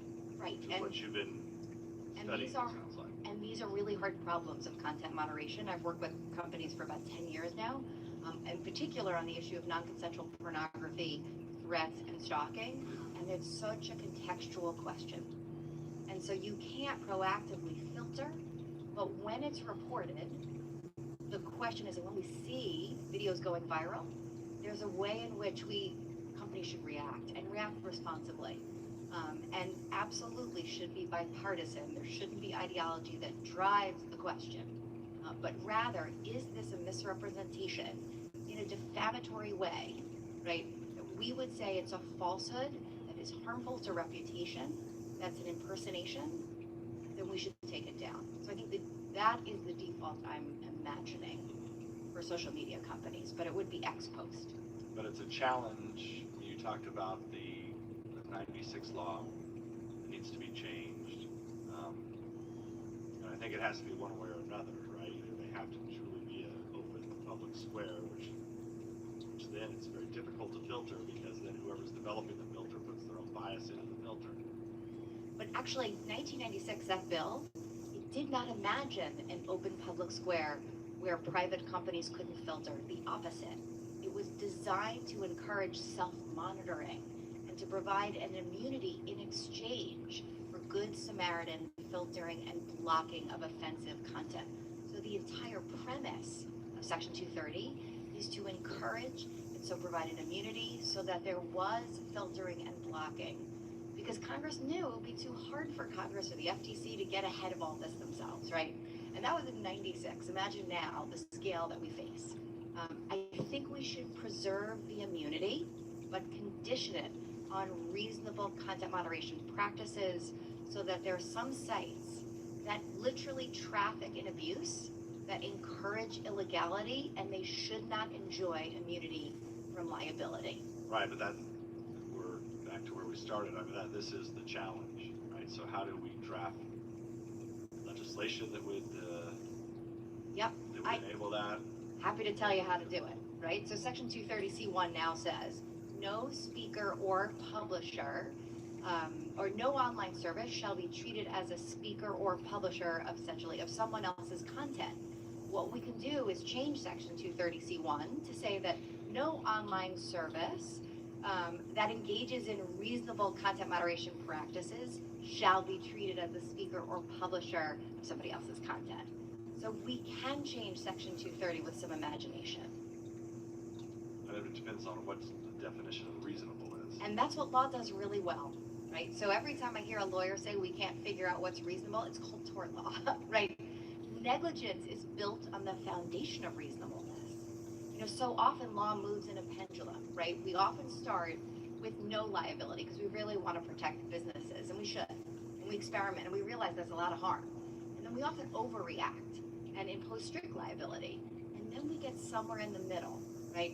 Where that's where negligence lives, reasonable practices. And we have industries. There's content moderation has been going on for the past 10 years. And I've been advising Twitter and Facebook all of that time. There is meaningful, reasonable practices that are emerging and have emerged in the last 10 years. So we have a guide. It's not as if this is a new issue in 2019. So we can come up with reasonable practices. Go back, Mr. Himes. Thank you, Mr. Chairman. Dr. Dorman, I want to get a quick sense from you of what the status quo is with respect to our ability to detect and where that race has been. But before I do that, I just want to highlight something that I think is of actually very immediate and intense interest to the intelligence community. Mr. Watts, you said something which is something's happening on a base somewhere. We can just turn on the cameras. I'm not sure that's right? Because if you can create a deep fake, there's no reason why you can't create a deep fake from that camera to the screen, right? So in other words, the point I'm trying to make is our intelligence community obviously relies on things like full motion video and photographs and that sort of thing. One of the threats here is not just the threats that we might be made to look silly on YouTube, but that our intelligence community, using its own assets, might not be able to tell fact from fiction. Is that correct? When you say, let's just turn on the cameras, I'm not sure that's enough, right? Well, I think it needs to be, one of my other recommendations was digital verification, which these folks will know better because they're more technically sound than I am on this, but digital verification for date, time, and location of actual content to include real-time content. There's already some blockchain registry solutions that are being developed. That is essential. Part of that would be then, if you, as the U.S. government, turn on your cameras, it can be verified by news agencies, reporters. We could have it on C-SPAN. We could use it in a lot of different ways, but we have to make sure that we have the ability to verify that our content is real. So if that sort of an impersonation is done, we can do it quickly and people will know which one to sort through. I'll defer to them in terms of the technical, but that some of this is already being developed. It's not quite there yet, but I would want that accompanied with it. Great, thank you. That actually leads into my question for Dr. Dorman. Dr. Moore, I understand there's no silver bullet here. This is going to be a cat and mouse game. Take a minute or two and just tell us, where are we in that cat or mouse game? Should we expect to have undetectable deep fakes out there within a year, 2 years, 5 years, 10 years? Where are we today, and how imminent a challenge is this? I think there is the risk of having undetectable content that gets modulated on shared online. Right now, things like compression, if you have a very low resolution version of a video, the attribution can be destroyed. The camera fingerprint where this content came from can be destroyed. A lot of the trace evidence can be destroyed with very simple types of manipulation on top of the deepfake process, or any type of manipulation. The challenge that we have, though, is that we do have point solutions for a lot of these components, and bringing them together in a useful way, and as I said, getting them in the hands of everyone throughout the pipeline. Imagine if Facebook or YouTube or any of these other companies could have this up front, and when the humans, reviewers, Facebook I think just reported they've hired 30,000 people to review content, could have this ahead of time, rather than saying, okay, I have a questioned video or a questioned piece of audio or something that I need to review, now let me go and run this algorithm on it, or this set of algorithms. Do that up front so they have a report associated with a particular image or video. And then if there's questions, to put that warning up there. I think the public doesn't know enough about what's possible to demand that if somebody knows something. The truth of the matter is, when this stuff gets shared, it gets created once. And when it gets shared across different platforms. It gets shared by different people with different media. But the truth of the matter is that signature for that particular piece of video, that piece of audio, is there. And so there are tools that the social media companies could use to link those together and make a decision and then share it with everyone. The same way as we do with malware, for example, cyber issues. We've gotten to the point where it's now, we're protecting our front door, and we need to protect our front door from images and video as well. Thank you, Doctor. Professor Citron, I don't have time to cover this topic, but I just want to express myself on this. The theme of this hearing is how scary deepfakes are, but I got to tell you, one of the more scary things I've heard this morning is your statement that the Pelosi video should have been taken down. There should be this. I don't have a lot of time. Sadly, there won't be a moment, I think, for you to answer, but I do want to have this conversation because as awful as I think we all thought that Pelosi video was, there's got to be a difference if the Russians put that up, which is one thing, versus if Mad Magazine does that as a satire. As you know better than me, we don't have a lot of protections as public figures with respect to defamation. Some of the language you've used here today makes me worry about First Amendment equities, free expression, centuries-long tradition of satirizing people like us who richly deserve being satirized. So anyway, I'm expounding here. I simply just wanted to put that on the record and hope that we have an opportunity this morning to hear more about where that boundary lies and how we can protect the long tradition of freedom of expression. With that, I'll yield back. Dr. Wedster. Thank you, Mr. Chairman. Thank you all for being here. I think, boy, we've come a long way. I remember Chevy Chase playing Gerald Ford on Saturday Night Live, and he didn't even try to pretend to look like Gerald Ford. And then we see Forrest Gump, which was, a wonderful movie, right? It was entertainment. And I remember sitting there thinking, how did they do that? The problem we have, I've always said that out of everything bad, there's a chance to do something good, but out of everything good, there's obviously a chance for people to do something bad. And I think that, we see that. The way it sounds with where we're headed, it's like we're all living in the Truman Show or something like that. We've got to be careful about that. But I think about, in that vein of out of something good, something bad can happen. I'm sure the Wright brothers, when they learned to fly, didn't think, and maybe we can fly this into a building someday and kill people, right? But that's what happens in this world, unfortunately. But as a result of that, 9/11, for example, it takes a lot longer to get on a plane, and for good reason. And I think that, where we need to be headed might be, and I want your opinions on it, obviously, we got to Feel free to say hello in the chats. Before something just hits it, and I think you're talking about this, or the triage idea. Whoever's watching. And maybe we label. Maybe, unfortunately, we have to tell people before they see something, this is satire, it's not real. And you have to, in some way, verify, which is kind of pathetic, but at the same time, that may be what we have to do.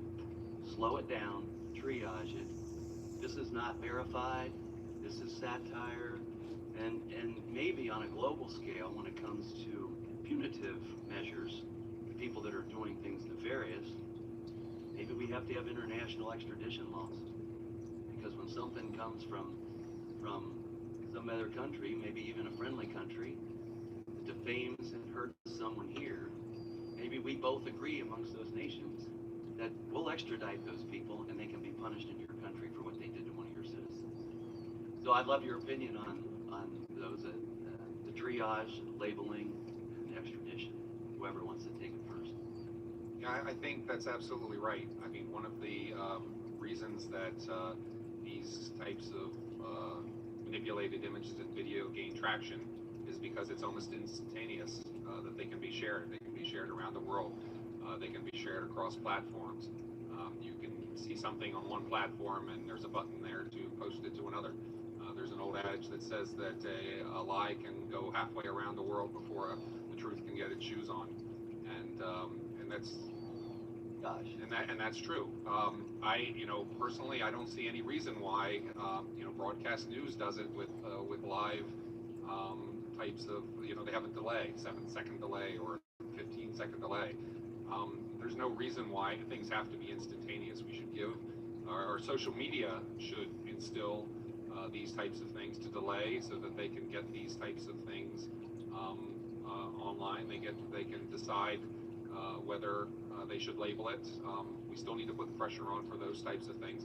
But you know, there's a seriousness issue. There's from satire all the way up through, you know, child pornography. We've done it for child pornography. We've done it for human trafficking. They're serious about those things. This is another area that's a little bit more in the middle, but I think they can make the same effort in these areas to do that type of triage. Yeah, Ian Fusey, what you're about to see is satire and has been modified. Go ahead. So I think one thing worth stressing is we will continue to be surprised by technological progress in this domain. Because the law of a lot of this stuff is all of these people think they're the Wright brothers, and you know they feel that, and they're all busily creating stuff, and they have figuring out the second order effects of what they build is difficult. So I think that we do need to build infrastructure so that you have some third party measuring the progression of these technologies so you can anticipate the other things in expectation. And the labeling, I think, is incredibly important. And there are times in which that is that's the perfect, you know, rather than second best. That where we should err on the side of inclusion, label it as synthetic, and be so required to label it. And it's true that there are some instances, though, where labeling is just not good enough, right? That it is defamatory, right? And people will believe the lie. There's really no counter speech to some falsehoods, right? Some impersonations. If we get a chance, I'd love to hear back from the discussion of extradition laws and other punitive measures. Thank you. I yield back my time. Ms. Sewell. Thank you, Mr. Chairman. So, Dr. Dorman, you didn't really answer my colleague's question about how far away are we from actually being able to detect deepfakes. So where I know that at DARPA you were working on that. Where are we, either commercially or by government or researchers, to technologically able to detect deepfakes?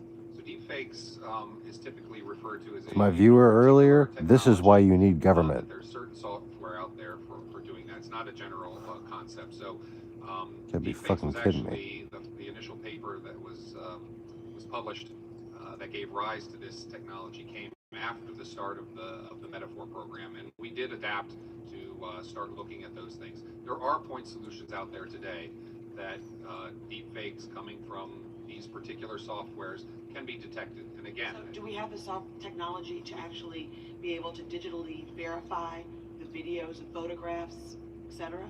the problem is doing it at scale. The problem is doing it at scale. If you give me a particular video, I can, with high confidence, I can tell you whether this is a fake video. And I can also come back and say, okay, here are the videos or here are the images that went into it. Because typically it's How long does that take? Is that a matter of an hour, 30 minutes? with the right hardware and things, it can be done with a constant delay. So yes, 15 minutes, 20 minutes. So in advance of the 2020 elections, what can campaigns, political parties, candidates do to prepare for the possibility of deepfake content? Mr. Watts, Professor Citrin. So one thing I think, even here on Capitol Hill and with political parties, is urge the social media industry to work together to create unified standards. So part of the problem with all of these incidents is if you're a manipulator, domestic or international, and you're making deep fakes, you're going to go to whatever platform allows you to post anything from inauthentic accounts. So if they can't share across accounts, it's like a cancer. They go to wherever the weak point is and it spreads throughout the system to the point where it really can't be policed, even if Facebook or Google or Twitter do a good job. So I think one thing is really pressuring the social media industry to work together, and that goes for extremism, disinformation, political smear campaigns, all things across. What is the standard for policing? And then I think the other thing is having rapid responses to deal with this stuff. Any sort of lag, as much as defense is not the best way, any sort of lag in terms of a response just allows that conspiracy to grow. So the quicker you get out on it, then mainstream media outlets can also work to help refute. Other politicians, other elected officials can help you do that refutation. Professor, what would you suggest that political parties and candidates do? I think candidates should have clear policies about deepfakes and a commitment not to use them, not to spread them, and then also to have relationships, establish early on relationships with social media companies so that when a candidate can say, you know what, I wasn't there, I wasn't doing or saying that at that particular time, can have an immediate entree to folks at the content moderation, whoever it is at Facebook, whoever it is at Twitter, Microsoft, whoever it is, right? That they have immediate sort of rapid response teams. How do we even begin to tackle this sort of liar dividend? Right. Oh, I love that. In which my phrase with I Bobby know, Chesney. in which politicians who maybe recorded committing an illegal act can deny the truth by claiming that the recording is a deep fake. What do you suggest we do about that conundrum? Oh, Congressman, but I love this. That twice we've gotten some play, right, for the liar's dividend, which Bobby Chesney and I conceived in our California Law Review piece. And what most worries us is that sort of in an environment of pervasive deepfakes where, we've acculturated people not to believe their eyes and ears, that, right, the wrongdoer can seize on the fact that that can take a genuine recording of this and say, that's not me, right, that's a deep fake. And I think so so I have a twofold answer. Part of it is education, right? Part of our robust education that we have to have with the public is telling them about the phenomenon of the liar's dividend, right? So it's not that we shouldn't educate people. So often the response to Bobby and I is, well, do we give up, right? The liar's dividend, do we stop educating? And our response is absolutely not. That it must be a robust part of the learning curve, is to say, look, we know that wrongdoers are going to seize on the deepfake phenomenon to escape reality. And we can't let them do that either. And so we have to somewhere get in the middle from completely believing everything our eyes and ears tell us to being skeptical without being nihilistic, right? Because we do have a marketplace of ideas that's potentially functioning, but when what we are saying is not what we're saying, we don't want to get into that space where we have a non-functioning marketplace of ideas. Thank you. Mr. Stewart. Thank you, Chairman, and to the witnesses, thank you for being here. It's been a helpful panel, although I have to say that I'm a little bit concerned with some of your suggestions. I think, although in an ideal world they would be helpful, in the real world we live in, I'm afraid some of them are nearly impossible to implement. And some of them have some troubling aspects in themselves, in the sense that, kind of like fact checkers who aren't really fact checkers, they insert their opinion, and this is just reality, the challenge we have before us. Sitting on the Intel committee, I'm often asked, just conversations and casual discussions, what do I think is the greatest threat facing the world? And a couple of years ago, I answered that, and I said, without thinking, I merely blurted it out. I said, I think it's that no one knows what is real anymore. And as I was driving home that evening, I started thinking on that, and I realized that's true. I think that is the greatest threat facing our nation, where people just don't accept basic truths and basic falsehoods any longer, partly because of their own interests or partly because they just don't understand what is really true. And it's not just deepfakes, by the way. RT television, for example, is extraordinarily good at propaganda that many people just think is perfectly legitimate and perfectly real. Fake news, a term that we've all unfortunately become familiar with. Their manipulation, as Mr. Himes has indicated, and we can't discuss here, but manipulation of intelligence products is extraordinarily troubling to me. And we live in a world where black is white and white is black, and I could show you evidence that white is black. And a lot of people would believe me that white is black. And I just think for us to lose that, and by the way, I think we can control governments. I think we can control to a certain extent legitimate businesses, but we can't control everyone. Watching the congressional hearing on deepfakes. It's so available that virtually anyone could create this.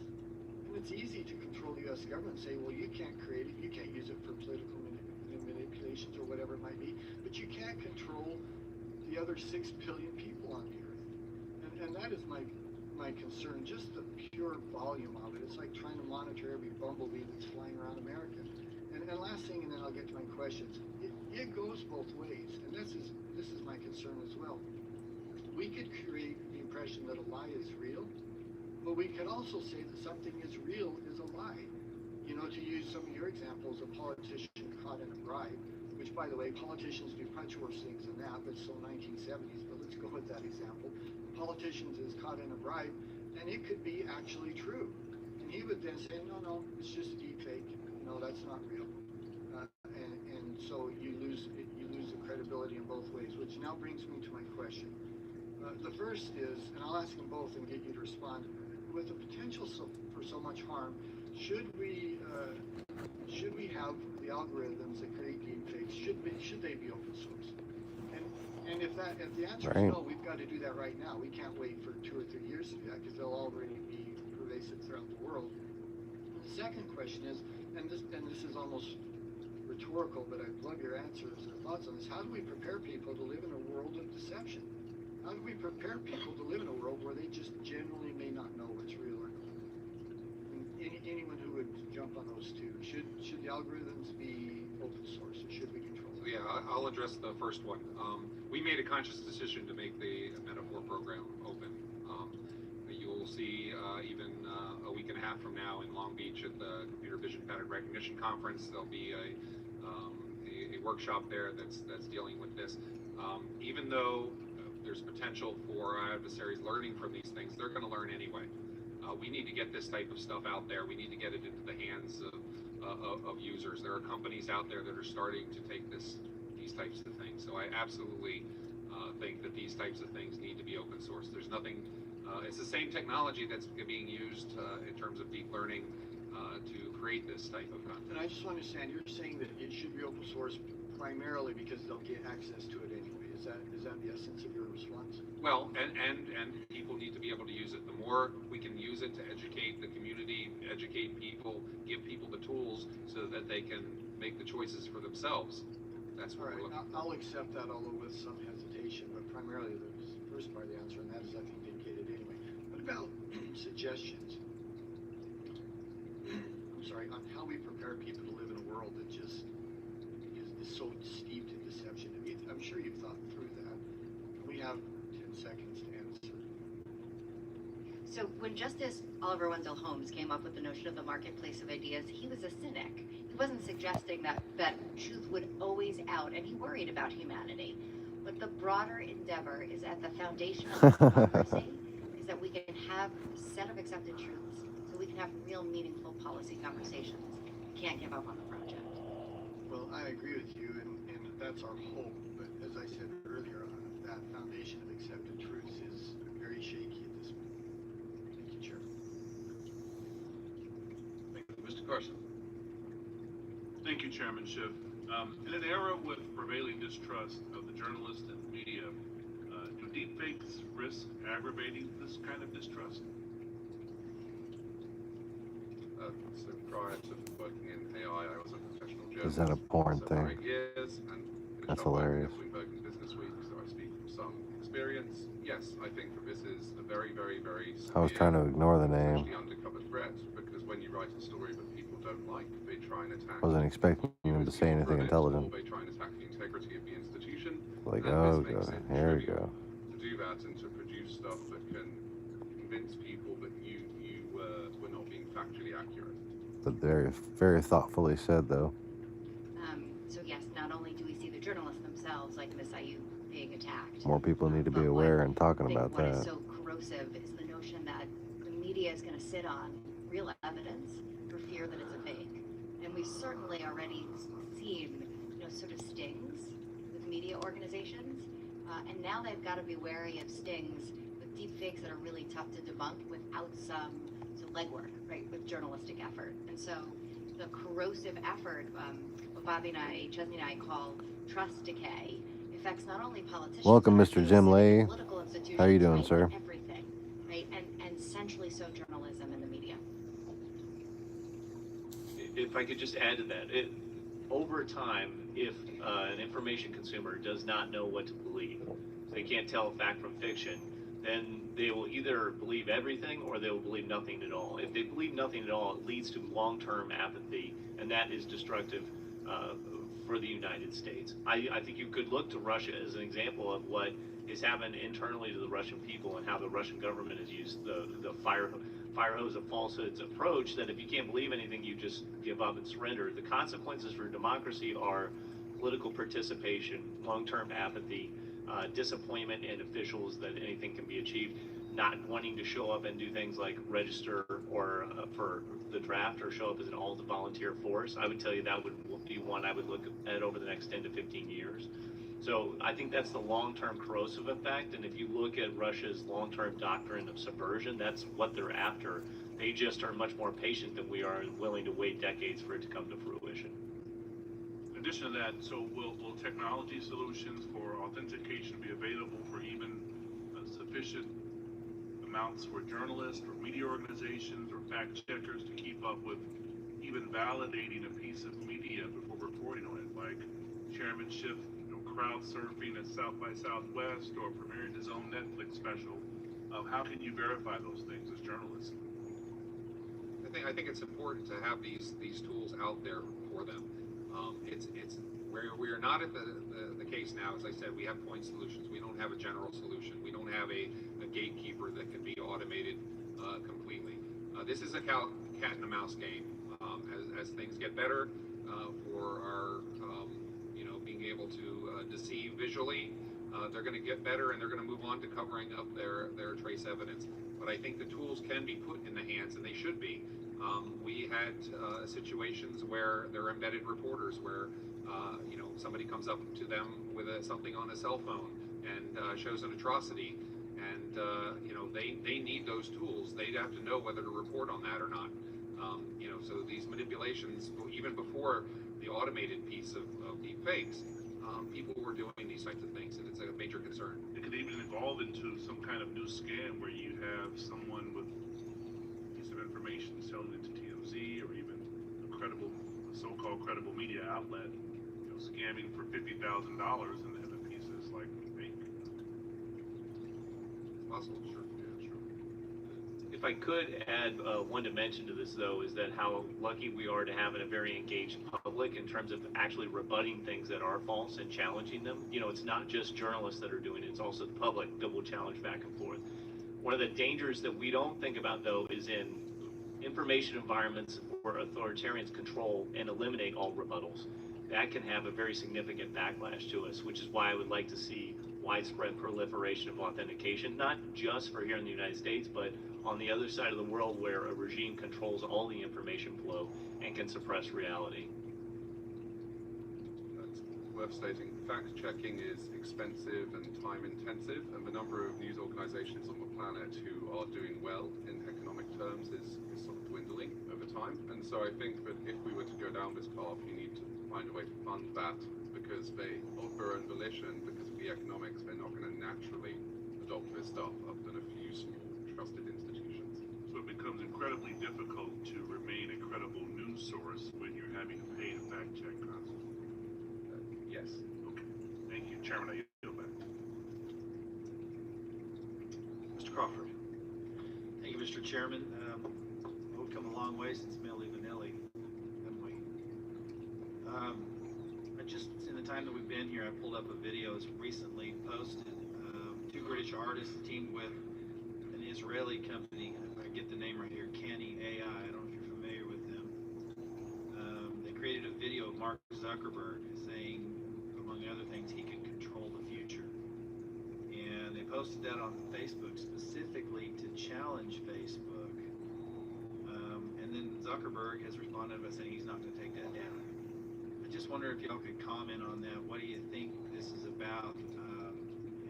Do you think it's a wise decision for Zuckerberg to not take it down, given what we've talked about? And I'll start with you, Professor Citron. I think that's a perfect example where, given the context, that's satire and parody. That is really healthy for conversation. And all of these questions are hard, right? Of course, our default presumption is we made the right choice to keep up it was a conversation about essentially the cheap fake of Nancy Pelosi. It seemed to be a conversation about the choices that they made and what does that mean for society. So it was incredibly productive, I think. It seems correct in this instance, but all of these companies are kind of groping in the dark when it comes to what policies they need overall, because it's a really, really, really hard problem. And So I think what would be helpful is to have a way for them to share policies across multiple companies and to sort of seek standardization, because these judgment calls are very qualitative in nature and they're going to become more numerous over time. I would just add, though, that while that's a comparison, right, to what happened with the Congresswoman maybe being inebriated, a video, they were trying to essentially duplicate that. This does point out the idea of context, right? Part of that video, it spread for one purpose only, which was to challenge this rule, so we would sort of discuss in this forum, but no one really believes Mark Zuckerberg can control the future, because he surely wouldn't want to show up here to testify or anywhere else or be in the quagmire he's in. How do you know that? I'm trying to make a very serious point about context, which is whenever virality spikes, that's where the assessment, I think, needs to come in terms of triage, and that assessment is when it goes into human curation. So that human curation, okay, we see 4,000 shares in 10 minutes. Now we see 16,000 shares over 15 minutes. That is when it should go, and then we look at labeling, we look at context, how do we inform the public so they make good decisions around it. We had a parallel to this in the analog era. If I was a kid, would show up a newsstand and would say aliens landed at Area 51.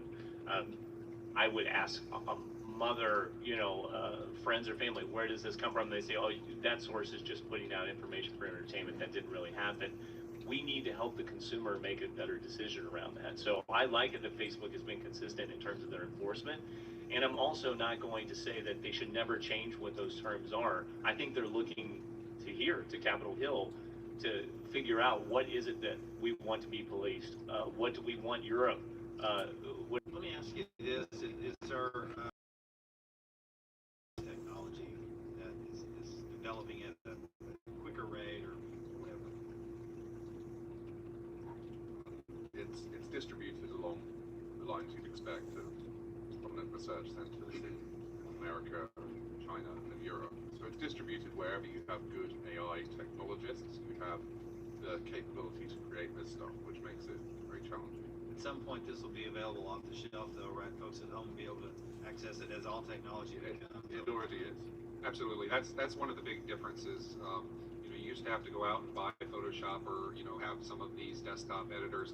Now, a high school student with a good computer, and if they're a gamer, they already have a good GPU card, can download this, can download data, and train this type of thing overnight with software that's open and freely available. So it's not something that you have to be an AI expert to run. A novice can run these types of things. Thank you. Go back. Mr. Quigley. Thank you, Mr. Chairman. Thank you for your participation. Welcome, viewers. Feel free to say hello in the chats. The themes here: getting easier to do, quality is getting better, getting harder to detect. The examples we talk about as victims of democracy, elected officials. Listening to the Senate Senate. But House. House Intelligence Committee resources. What about individuals? hearing on deep fakes. Example you gave. Some scary stuff, man. Revenge porn, for example. And Doctor, you talked about the scale and widespread authentication. What capabilities might exist as we go forward, either on social media platforms, law enforcement, or for individuals themselves to deal with this detection issue? Well, I envision some time where there's a button on every social media piece, or every time you get even a text message with a video attached to it, that you can hit, it goes off. Feel free to say hello in the chats. Not necessarily totally automated. If it's been vetted by one of many other organizations, if you can identify where it came from, so that the individual can make those decisions. The problem is that a lot of these types of technologies exist in the labs, in research, in different organizations. They're not shared, and they're not implemented at scale. So if I want to go out and test a picture that was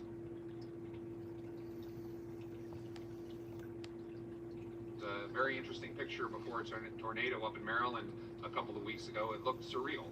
And I immediately thought, oh, that must have been somewhere else, somewhere in the Midwest, years ago. So I did a search. There's a reverse image search that you can do. After doing some research, I found that it indeed was real, and it was practically in my backyard. But not everybody has those types of capabilities. Not everybody thinks to do that type of thing. I know that I have relatives that just do this, and they see something and they want to share it.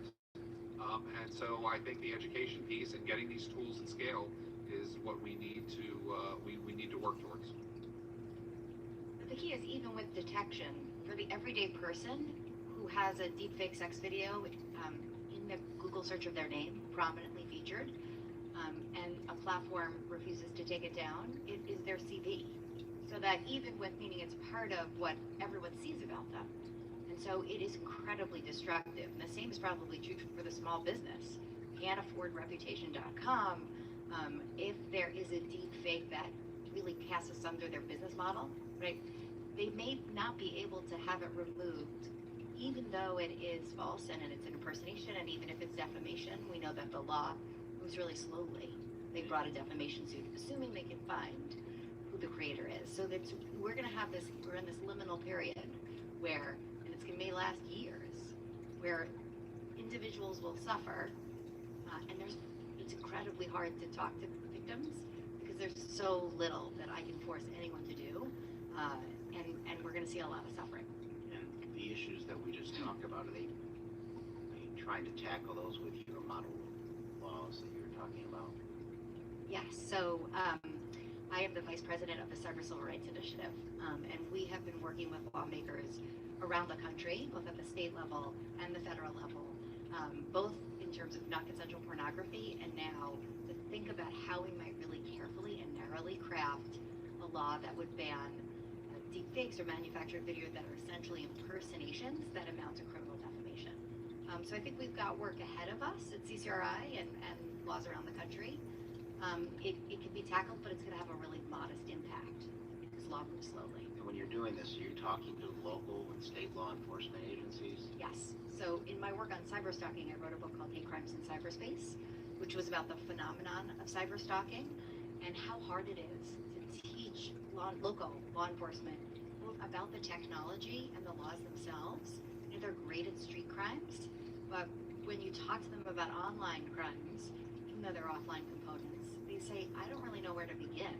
I don't know how to get a warrant for an online service provider, to get an IP address, to go to the ISP. So we do have some education. I know Congresswoman Clark has called for funding, training of local law enforcement on the question of cyberstalking, both as a technical matter and then as to law. And I'd love to see that not only with regard to cyberstalking and threats, but more broadly. Thank you all.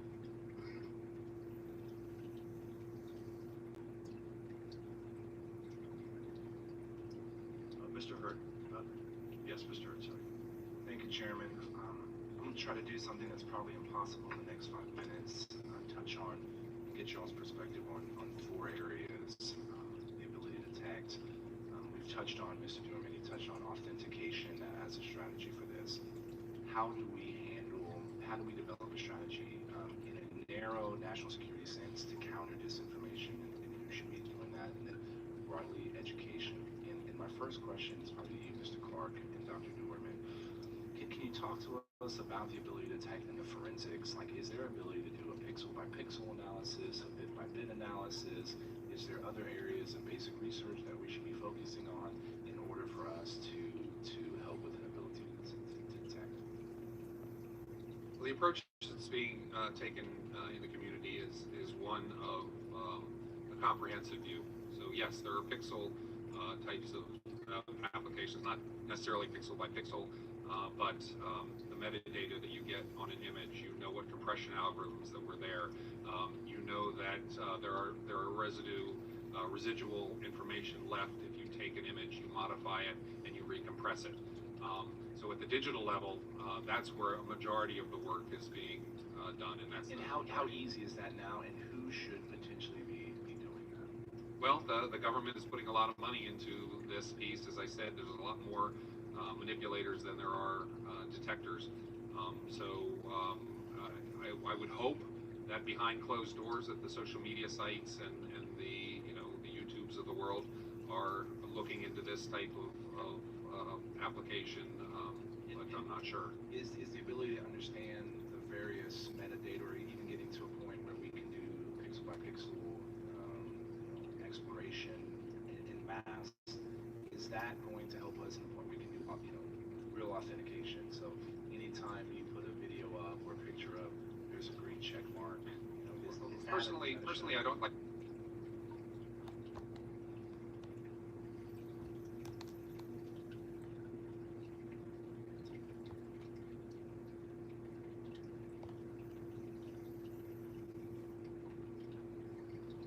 understand the various metadata, or even getting to a point where we can do pixel by pixel exploration in mass, is that going to help us in the point we can do real authentication? So anytime you put a video up or a picture up, there's a green check mark.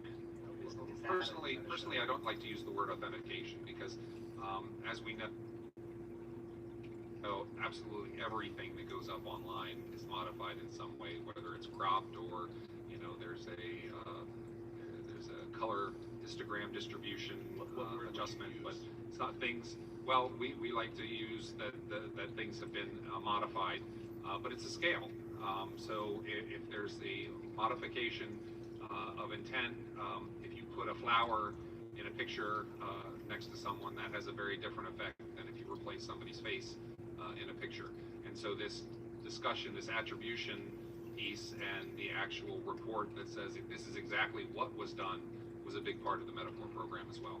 So the closest you're going to get is say all of these things happen to this image, and therefore the user would have to be the one to make the decision on whether this is credible or not.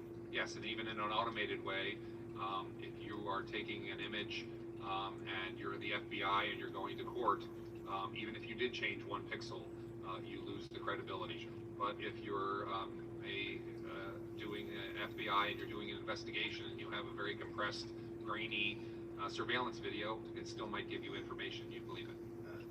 Ms. Citron, and then maybe Mr. Watts,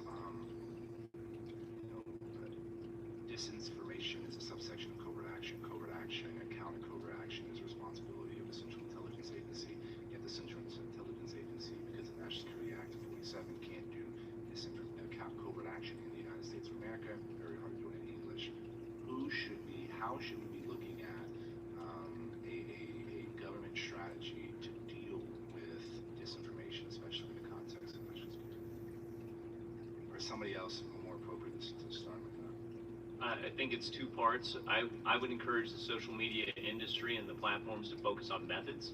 Who's doing deepfakes, digital forgeries? Who's doing computational propaganda? Can we have a listing of those? They're not always nefarious, but then we know who the people are that are building the equipment. This is essentially the weapons that are being used. I would encourage the government then to focus on actors. So this is in the case of the CIA overseas, DHS in terms of protecting the homeland, who are, State Department, which used to have the U.S. Information Agency, would be out there outing and overtly going after those actors that are doing the manipulation. I feel like we are still, after several years now, really slow to do this, and they're the only ones that can figure it out. When I work with social media teams and we spot actors that we believe are doing things, we sometimes have to wait years for the government to go, yes, here's the Mueller report, and it labels the Internet Research Agency.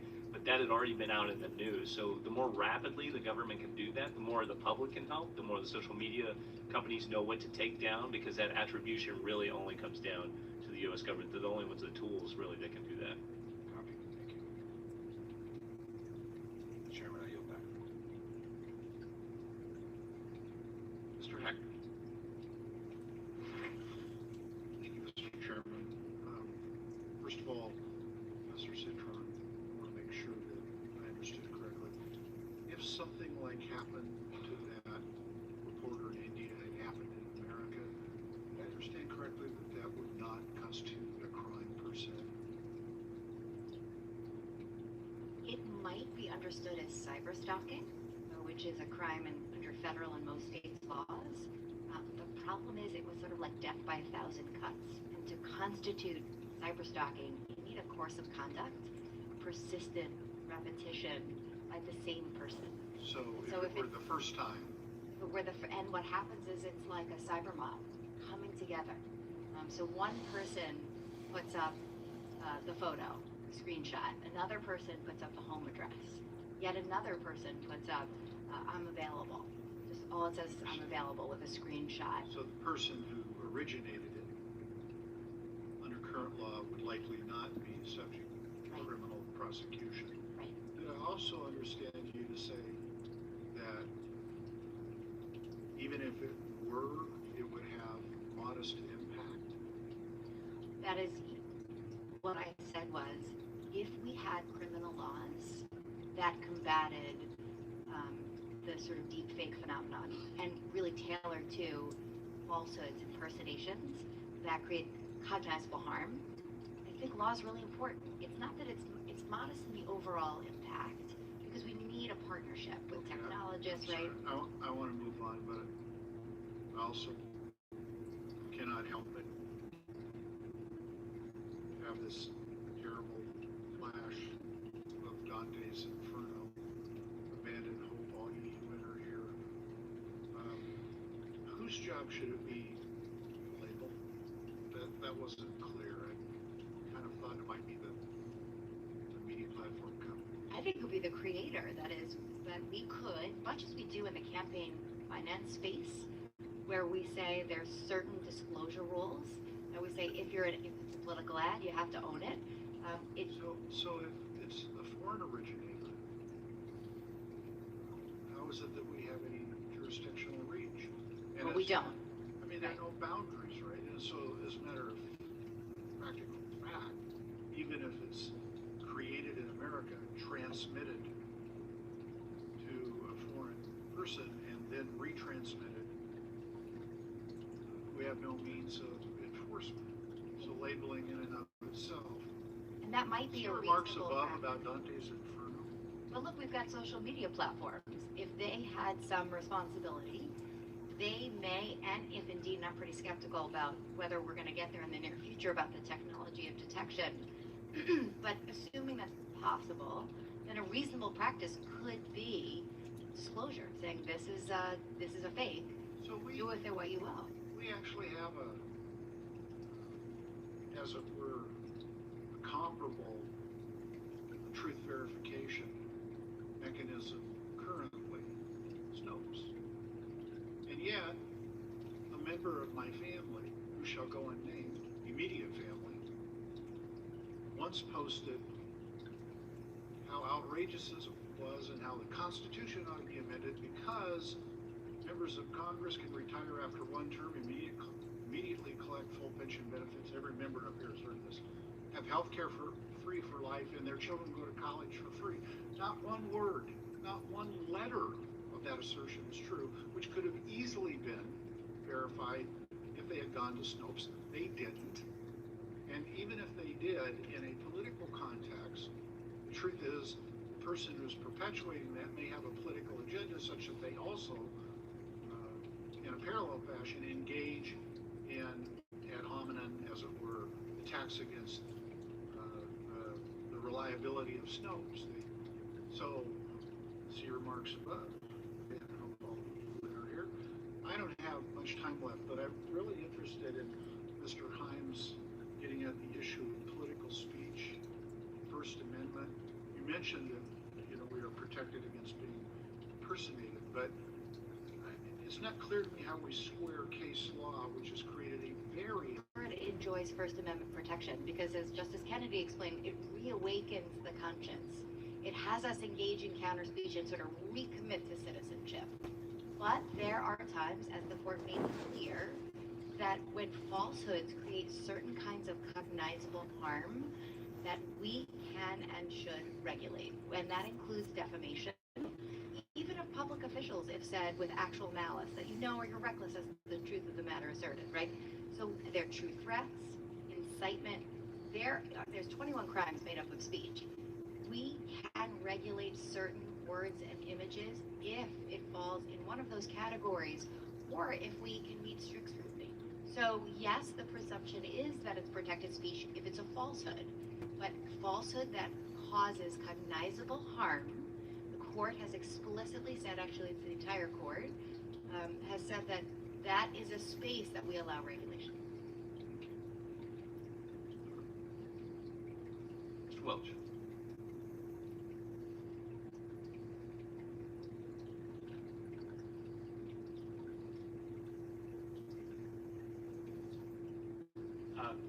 Thank you very much.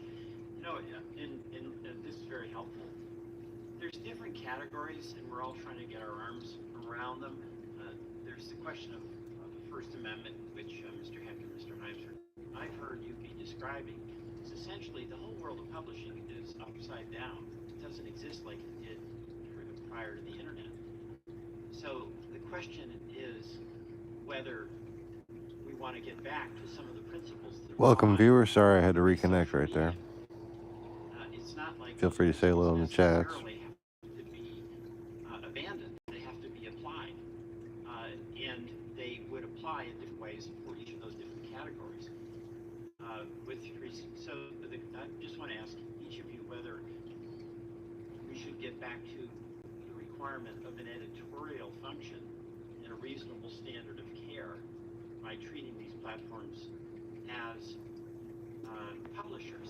And I know, Ms. Citron, you said yes. I'd be interested in what the others see. Just yes or no on that. So working with a number of people sort of in this area, I think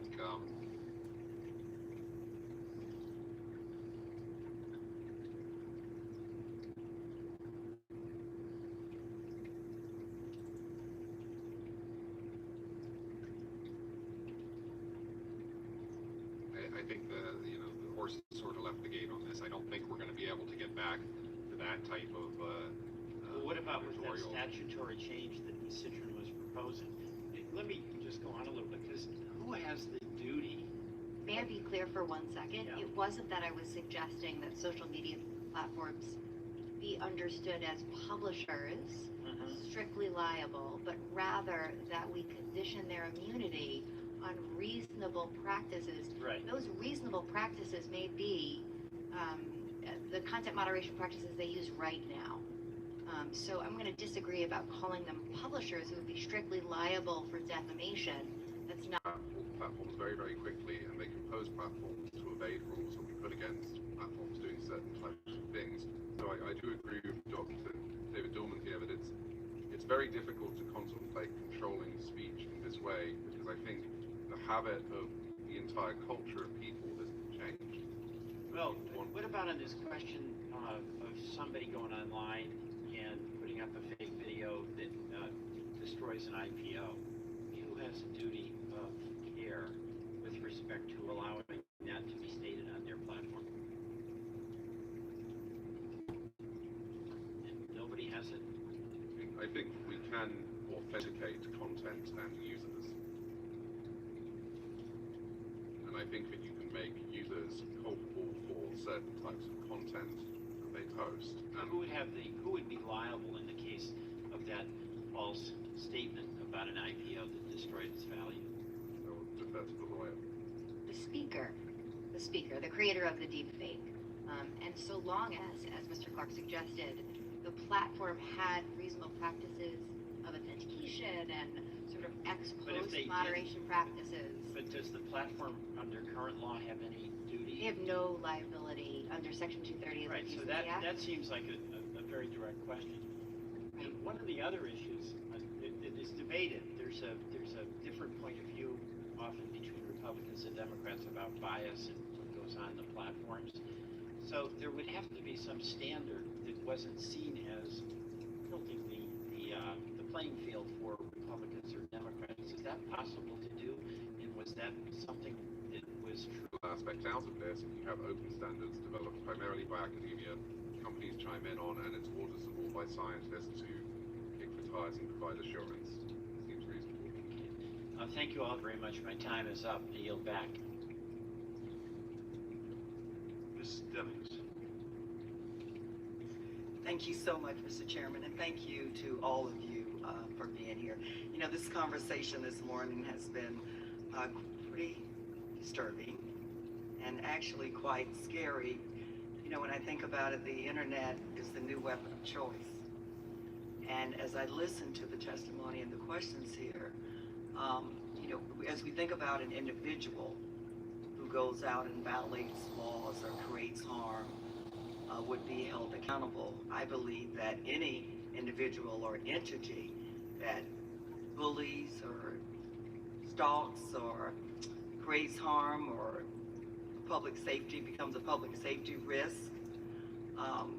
any entity that creates an environment for those things to happen should be held accountable as well. And you know, when I think about those around the world who are not our allies, they want to create chaos in this country. And what a wonderful way, easy way to be able to do that. The problem that, you know, of course, the fake information is a problem. But the other problem is it creates an environment where good people no longer believe the good guys. And boy, are we seeing that in our country right now. That's a major problem. Our institutions that we have grown to depend on and believe in are no longer being believed, and that can create total chaos. Back to Mr. Heck's statement about, say for example, a fake video is created in America, but then transmitted to another country. Could not the simple act of transmitting that video be the violation? Because I know there's been a lot of discussion about there are no boundaries. How do you hold someone in a foreign land accountable? But I'd love to hear your thoughts on that. So I think there are two pieces to that. There's the sort of procedural jurisdictional question of whether it's constitutional to haul them into your court, personal jurisdiction. And then there's the extradition question, which I'm going to rely on, I think, Mr. Watts for that. But if you're in America and you transmit video that creates a public safety concern or a national security risk, could not the very act of transmitting it from America be the violation? Well, and as so we you're talk asking, about so policy. it's directed outside the United States. So you're in the United States and you Direct it outside. and you transmit it from okay, so that's Florida. That was a different question than I thought you were asking, because when we, under the 14th Amendment, how we think about personal jurisdiction, that we say if you're aiming your activity and you're aiming a tort to another state, and you're doing it purposefully, you're availing yourself of that state, we can call you into court. So long as there's a long-arm statute. Now, you can tell it teaches civil procedure.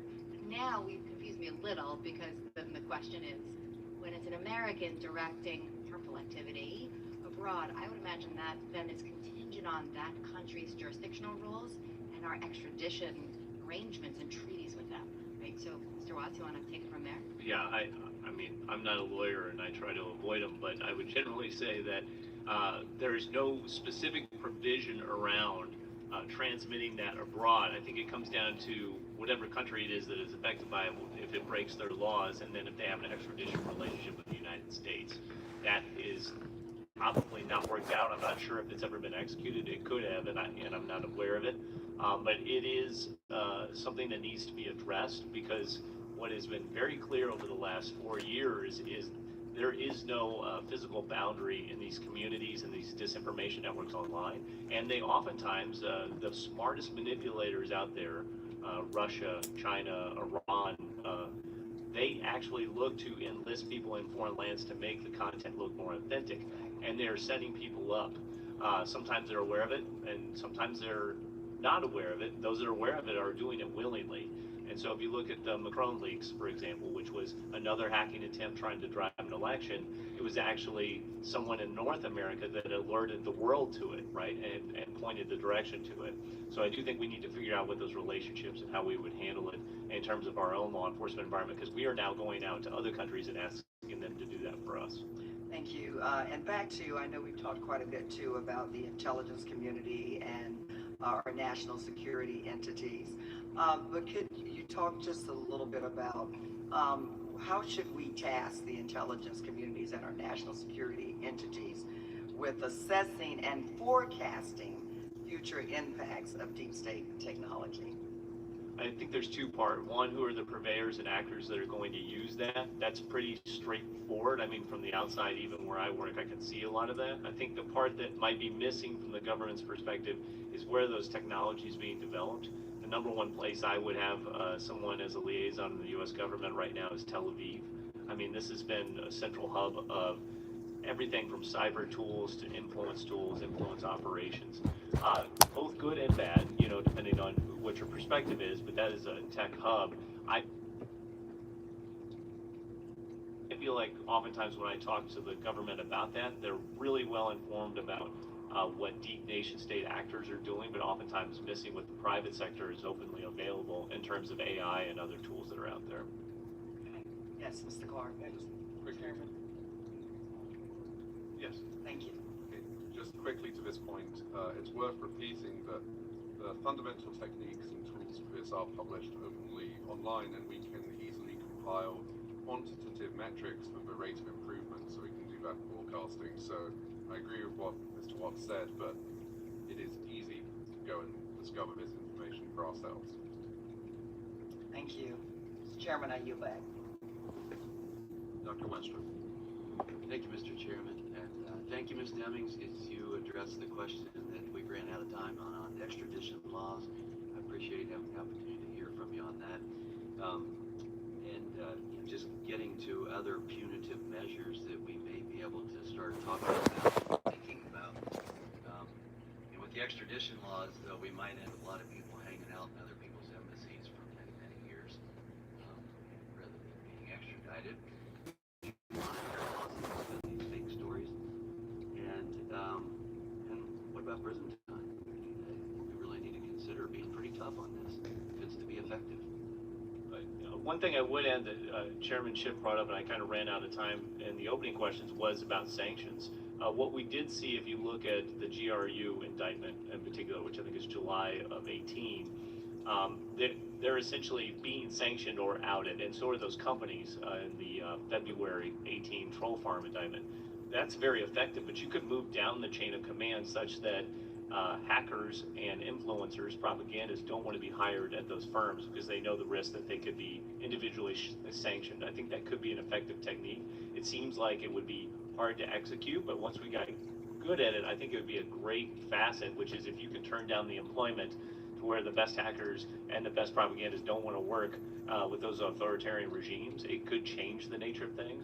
I think we could also look at those that are pushing out tools, both in terms of cyber and hacking tools, that are being used for very malicious purposes and for influence techniques. You could actually go after those companies, which are oftentimes international. They're not necessarily tied to a nation state, and that would also send a downward pressure, across the disinformation space. It would also send it more undercover and places like the dark web, but that's okay because that plays to our strengths, which is we have great intelligence collection capabilities at that end, and we have good, sophisticated intelligence agencies. And now we would know where it is. Right. More likely, but it would be a black market. It changes the problem, but I think to our advantage, we're moving in the right direction. Well, the other thing too is, you mentioned sanctions, and that does make a lot of sense, especially if it's a country that there's no way you're going to get some type of extradition agreement, in place, right? Right, and I think that's the case with most of these locations, whether it's China, Iran, or Russia. Those are the three big ones. But it also would send a message out across the world. If you're pushing on us, there are options that we have. I do think that the time for offensive cyber is at hand, and General Nakasone, I think, has done some very good briefings recently about that, talking about the measures that are taking. If these foreign manipulators, makers of deep fakes that are working at troll farms, cyber hackers knew that we were actually going to respond in a very aggressive way, they would move away, whether it's arrest and extradition, if it's sanctions individually, or even in terms of cyber response. Yeah, right now there's not a whole lot of concerns. No, it's proliferated because we have not responded. Thank you. I yield back unless someone else wants to. Appreciate it. Thank you for the time. Thank you. I just had a few follow-up questions. Can you talk a little bit about the Oh, I'm sorry, Mr. Castro. Thank you, Chairman. Professor Citron, first I enjoyed your article with Bobby Chesney out of UT Austin and had a chance to visit with him on some of these issues a few months back. And you mentioned the case about falsehoods, and I think this will be a monumental task for the legislative branch and then the judicial branch to grapple with how we treat deepfakes. There's some speech like hate speech and fighting words that are not as protected, obviously, as political speech. And in making that determination, we have to figure out what the value is of the type of speech or expression. So let me ask you, what is the value of a fake? And just to add to that, thank you so much for reading our piece, is the value to the listeners, right? So when we think about free speech theory, it's the value, the autonomy rights of the speaker, and as for self-governance. The creator in this right? case. The creator, but also, of course, the listeners. Sure. And so the value of the fake could be profound, right? It could be that the deep fake contributes to art. You know, Star Wars, we had Carrie Fisher coming back, right? There's a lot of value in deep fakes. At the same, so I recognize what my co-panelists are suggesting. We do have guides in the law about falsehoods, impersonation, so that cause harm, whether it's defamation law.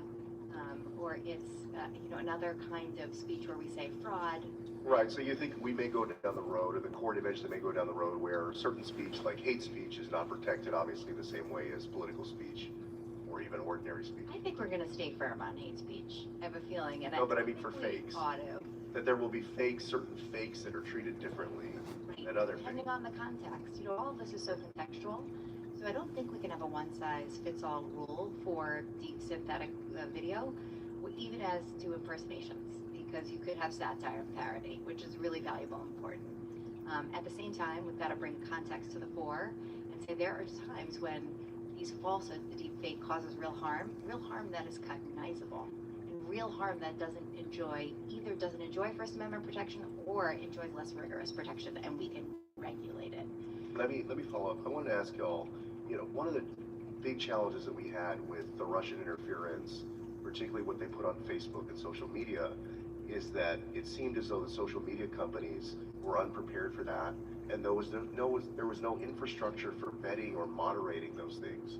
So, just my rough sketch, obviously y'all have thought about this a lot longer, but I see that there's a creator who uses software who then posts on social media, and then the traditional media picks it up and then further proliferates it into the bloodstream of American society. So where in there do we construct that infrastructure for vetting and for moderating these deepfakes? Who is responsible at each of those levels? When something that gets put out there and then gets twisted in a certain way, somewhere down the line, way after. I mean, there's a lot of people that don't realize sometimes that the Onion articles are actually satire. Exactly. That's a good example of that. So I think we need these types of things at every level. That we need to be able to show the attribution of this information, how it progressed, and be able to make those decisions at every level. I would add, I think that scenario is exactly what will happen going into future elections by our foreign adversaries, which will be to use as much organic American content that suits their narrative and to amplify that and inject it back. That's a pretty standard disinformation approach, and especially as false content is proliferating, there are more people are able to make it each year. They can make fake content. That means that it's more available for our adversaries to repurpose and reuse, which is the scenario that David just talked about. So I think the social media companies need to work in terms of virality. What are their thresholds for doing assessments, how they do their content labeling, and then even a triage within that in terms of severity of impact. We know what some of those are, right? Like mobilization to violence, talking to violence, but also in terms of effect to democracies and political institutions, things related to elections in the state governments and the DHS, as well as with the social media companies. Thank you, Chairman. I yield.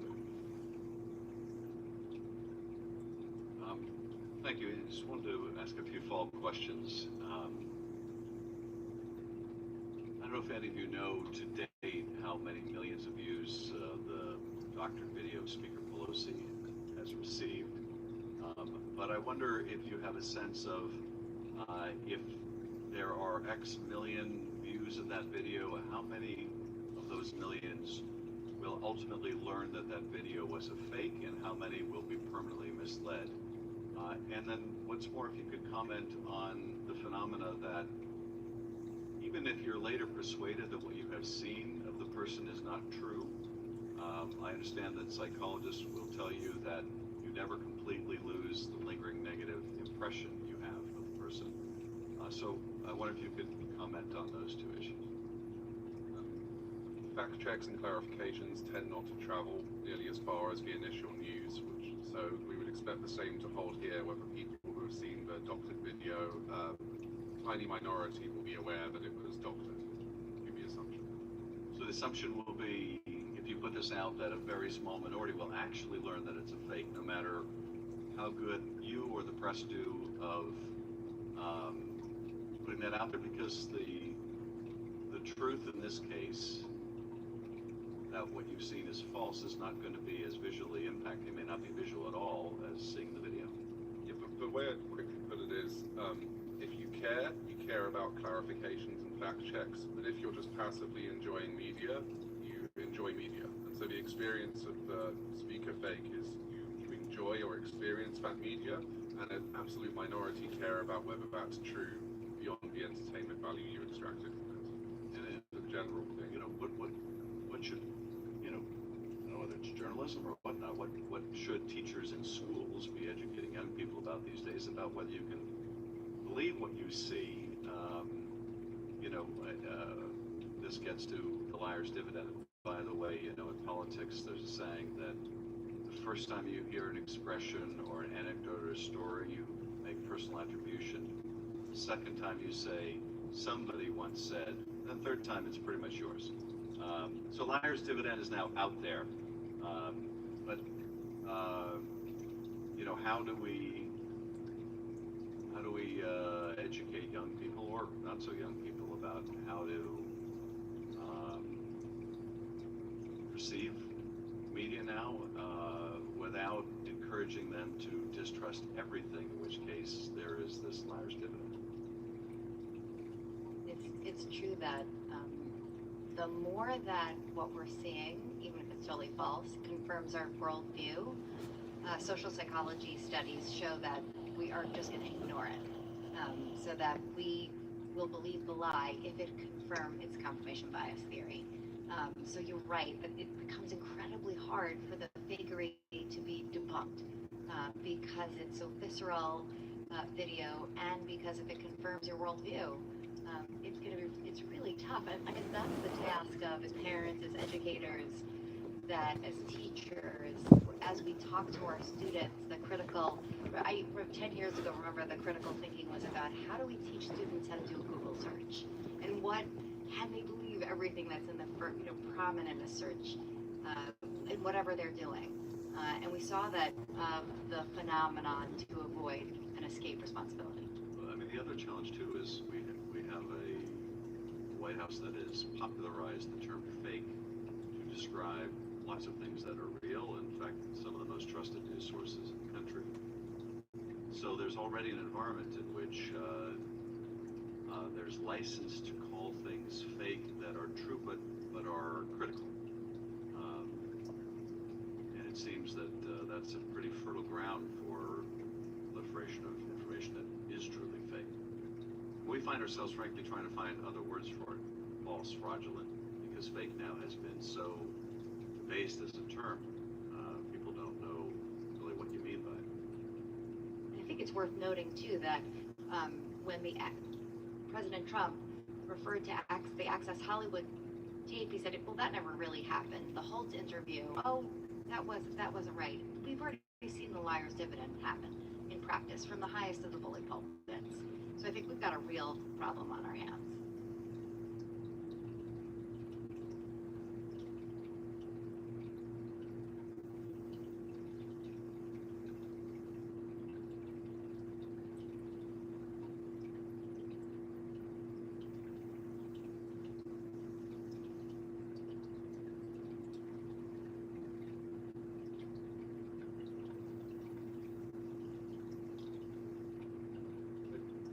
there's some optimism for tools. I've been involved in numerous arguments with friends where we've gone and checked where it's imperfect, something like Wikipedia. You know, you end up using the information sources around you, and you can train people that for certain sources you can go to settle an argument, as it were. And I think that we can develop such tools for some of this technology. I think that, you know, that's a great motivation for having this, you know, this information up front. You know, when Mr. Heck was saying that, you know, he had a family member that didn't know about going to Snopes, if that information was attached to the video or the email or whatever ahead of time, they would have had access to it and they wouldn't have had to go search for it. Well, I'm just thinking of the, you know, applying in 2020 what we saw in 2016 and in 2016, among other things, the Russians mimicked Black Lives Matter to push out content to racially divide people. And you can imagine foreign bad actors, particularly Russia, dividing us by pushing out fake videos of police violence on people of color. We have plenty of really authentic ones, but you could certainly push out videos that are enormously jarring and disruptive, and they're even more so than seeing a false video of someone and still having that negative impression. You can't unwind the consequences of what happens in the community. It's hard to imagine that not happening because it's such low barriers to entry, and there'll be such easy deniability. If I could add, there is some good news in that social media, if you watch Facebook's newsroom, they're doing takedowns nearly every week now. So they've sped that up precipitously. But we actually have the curriculum for evaluating information sources in the U.S. government. I mean, I was trained on it at the FBI Academy. They have it at the Defense Intelligence Agency, Central Intelligence Agency, which is how to evaluate information outlets. How do you evaluate expertise? They teach this. It's a unclassified, there's no secret sort of course, but it's how you adapt that into the online space. The audience I'm most worried about is actually not young people on social media. It is the older generation who's come to this technology late, that doesn't really understand. They understand the way newspapers are produced, where the outlet is coming from, who the authors are. So I was with a group at New York City Media Lab, and they actually had a group of students that was, how do we help older generations new to social media or has less experience evaluating these sources? You can send them tips and cues. Do you know where this outlet is physically located at? That's one. Do you know who the author is, who the actual content provider is? Or can the social media company tell you? I think there are simple tools like that that we could develop, or the social media companies could develop for all audiences, because it's not just for the young people. Young people actually have more iterations oftentimes in information evaluation digitally than their parents do. They have actually done this at times more. So I think in terms of thinking about approaches, it's about, you know, what's the generation? What are the platforms they are on? Do they understand that places like 8chan, which are known for extremism, is based in the Philippines, and that's not really in the United States in the sense of our ability to administer these things? There are some simple tools I think we could do that are nothing more than widgets, public awareness campaigns, things that we can take from the government that we've already developed and really repackage for different audiences in the United States. Dr. Dorman, if I could, is the technology already at the stage where good AI can produce a video that is indistinguishable from real to people with the naked eye? In other words, could AI right now fool you if you don't have access to computer analysis of whether the video is authentic? Yes, I think there are examples out there that, if taken out of context, that if they're sent out there and there's a story or a message with it, that people will believe it. And it's not just people that have that agenda. There was a video that was out there that showed a plane flying upside down, very realistic looking. And I think what people will need to do is get confirmation from other sources that, you know, something really happened. So a video in isolation, but if that's what you're talking about, a video in isolation, you know, you're given this asking, Is this, does this look authentic? Or if there's a video of Val Demings, it won't always be possible for Val to show that she was somewhere else at the time. Do you see the technology getting to the point where, in the absence of the ability to prove externally that the video or audio is fake, that the algorithms that produce the content will be so good that the best you'll be able to do is a computer analysis that will give you a percentage. The likelihood this is a forgery is 75%, but you won't ever be able to get to 100%. Are we headed for that day where it just won't be possible to show that something we have seen or heard is illegitimate? So part of the Metaphor program was exactly that, coming up with a quantitative scale of what manipulation or what deception is. I don't know if they've gotten there. I left partway through the program. But yes, I think there is going to be a point where we can throw absolutely everything that we have at this, at these types of techniques, and there's still some question about whether it's authentic or not. There's no, in the case of the audio, you could do close analysis with tools and voice verification, all of those sorts of things. But just like a court of law, you're going to have one side saying one thing and you're going to have another side saying the other thing, and there's going to be cases where there's nothing definitive. I definitely believe that. Colleagues have any other questions? On that optimistic note, we'll conclude, and once again, a profound thanks for your testimony and your recommendations. The committee is adjourned.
Welcome, viewer. Might get a viewer as soon as that video is over.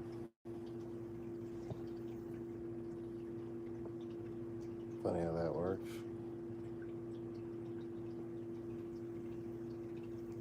Can you say hello in the chats? I'm guessing not.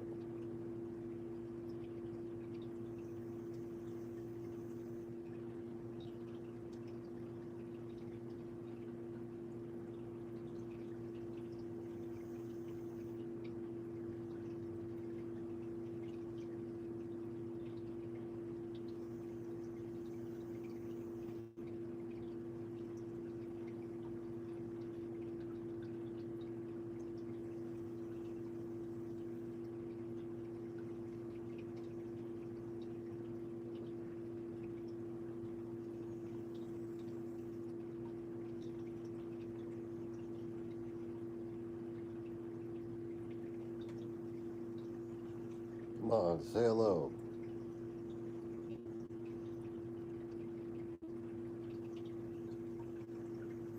I'm just here hoping to have people to talk to. My wife left me for another man, and I'm just so damn alone.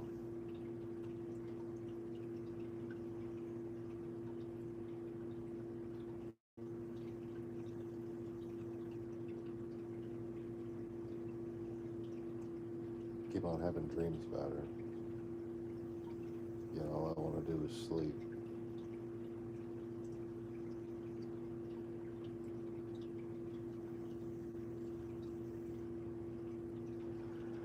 But at least I got work tomorrow. Be something to do for a few hours.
Oh, I wish I could just smoke some weed.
this, you can go with that. You can go with this, you can go with that.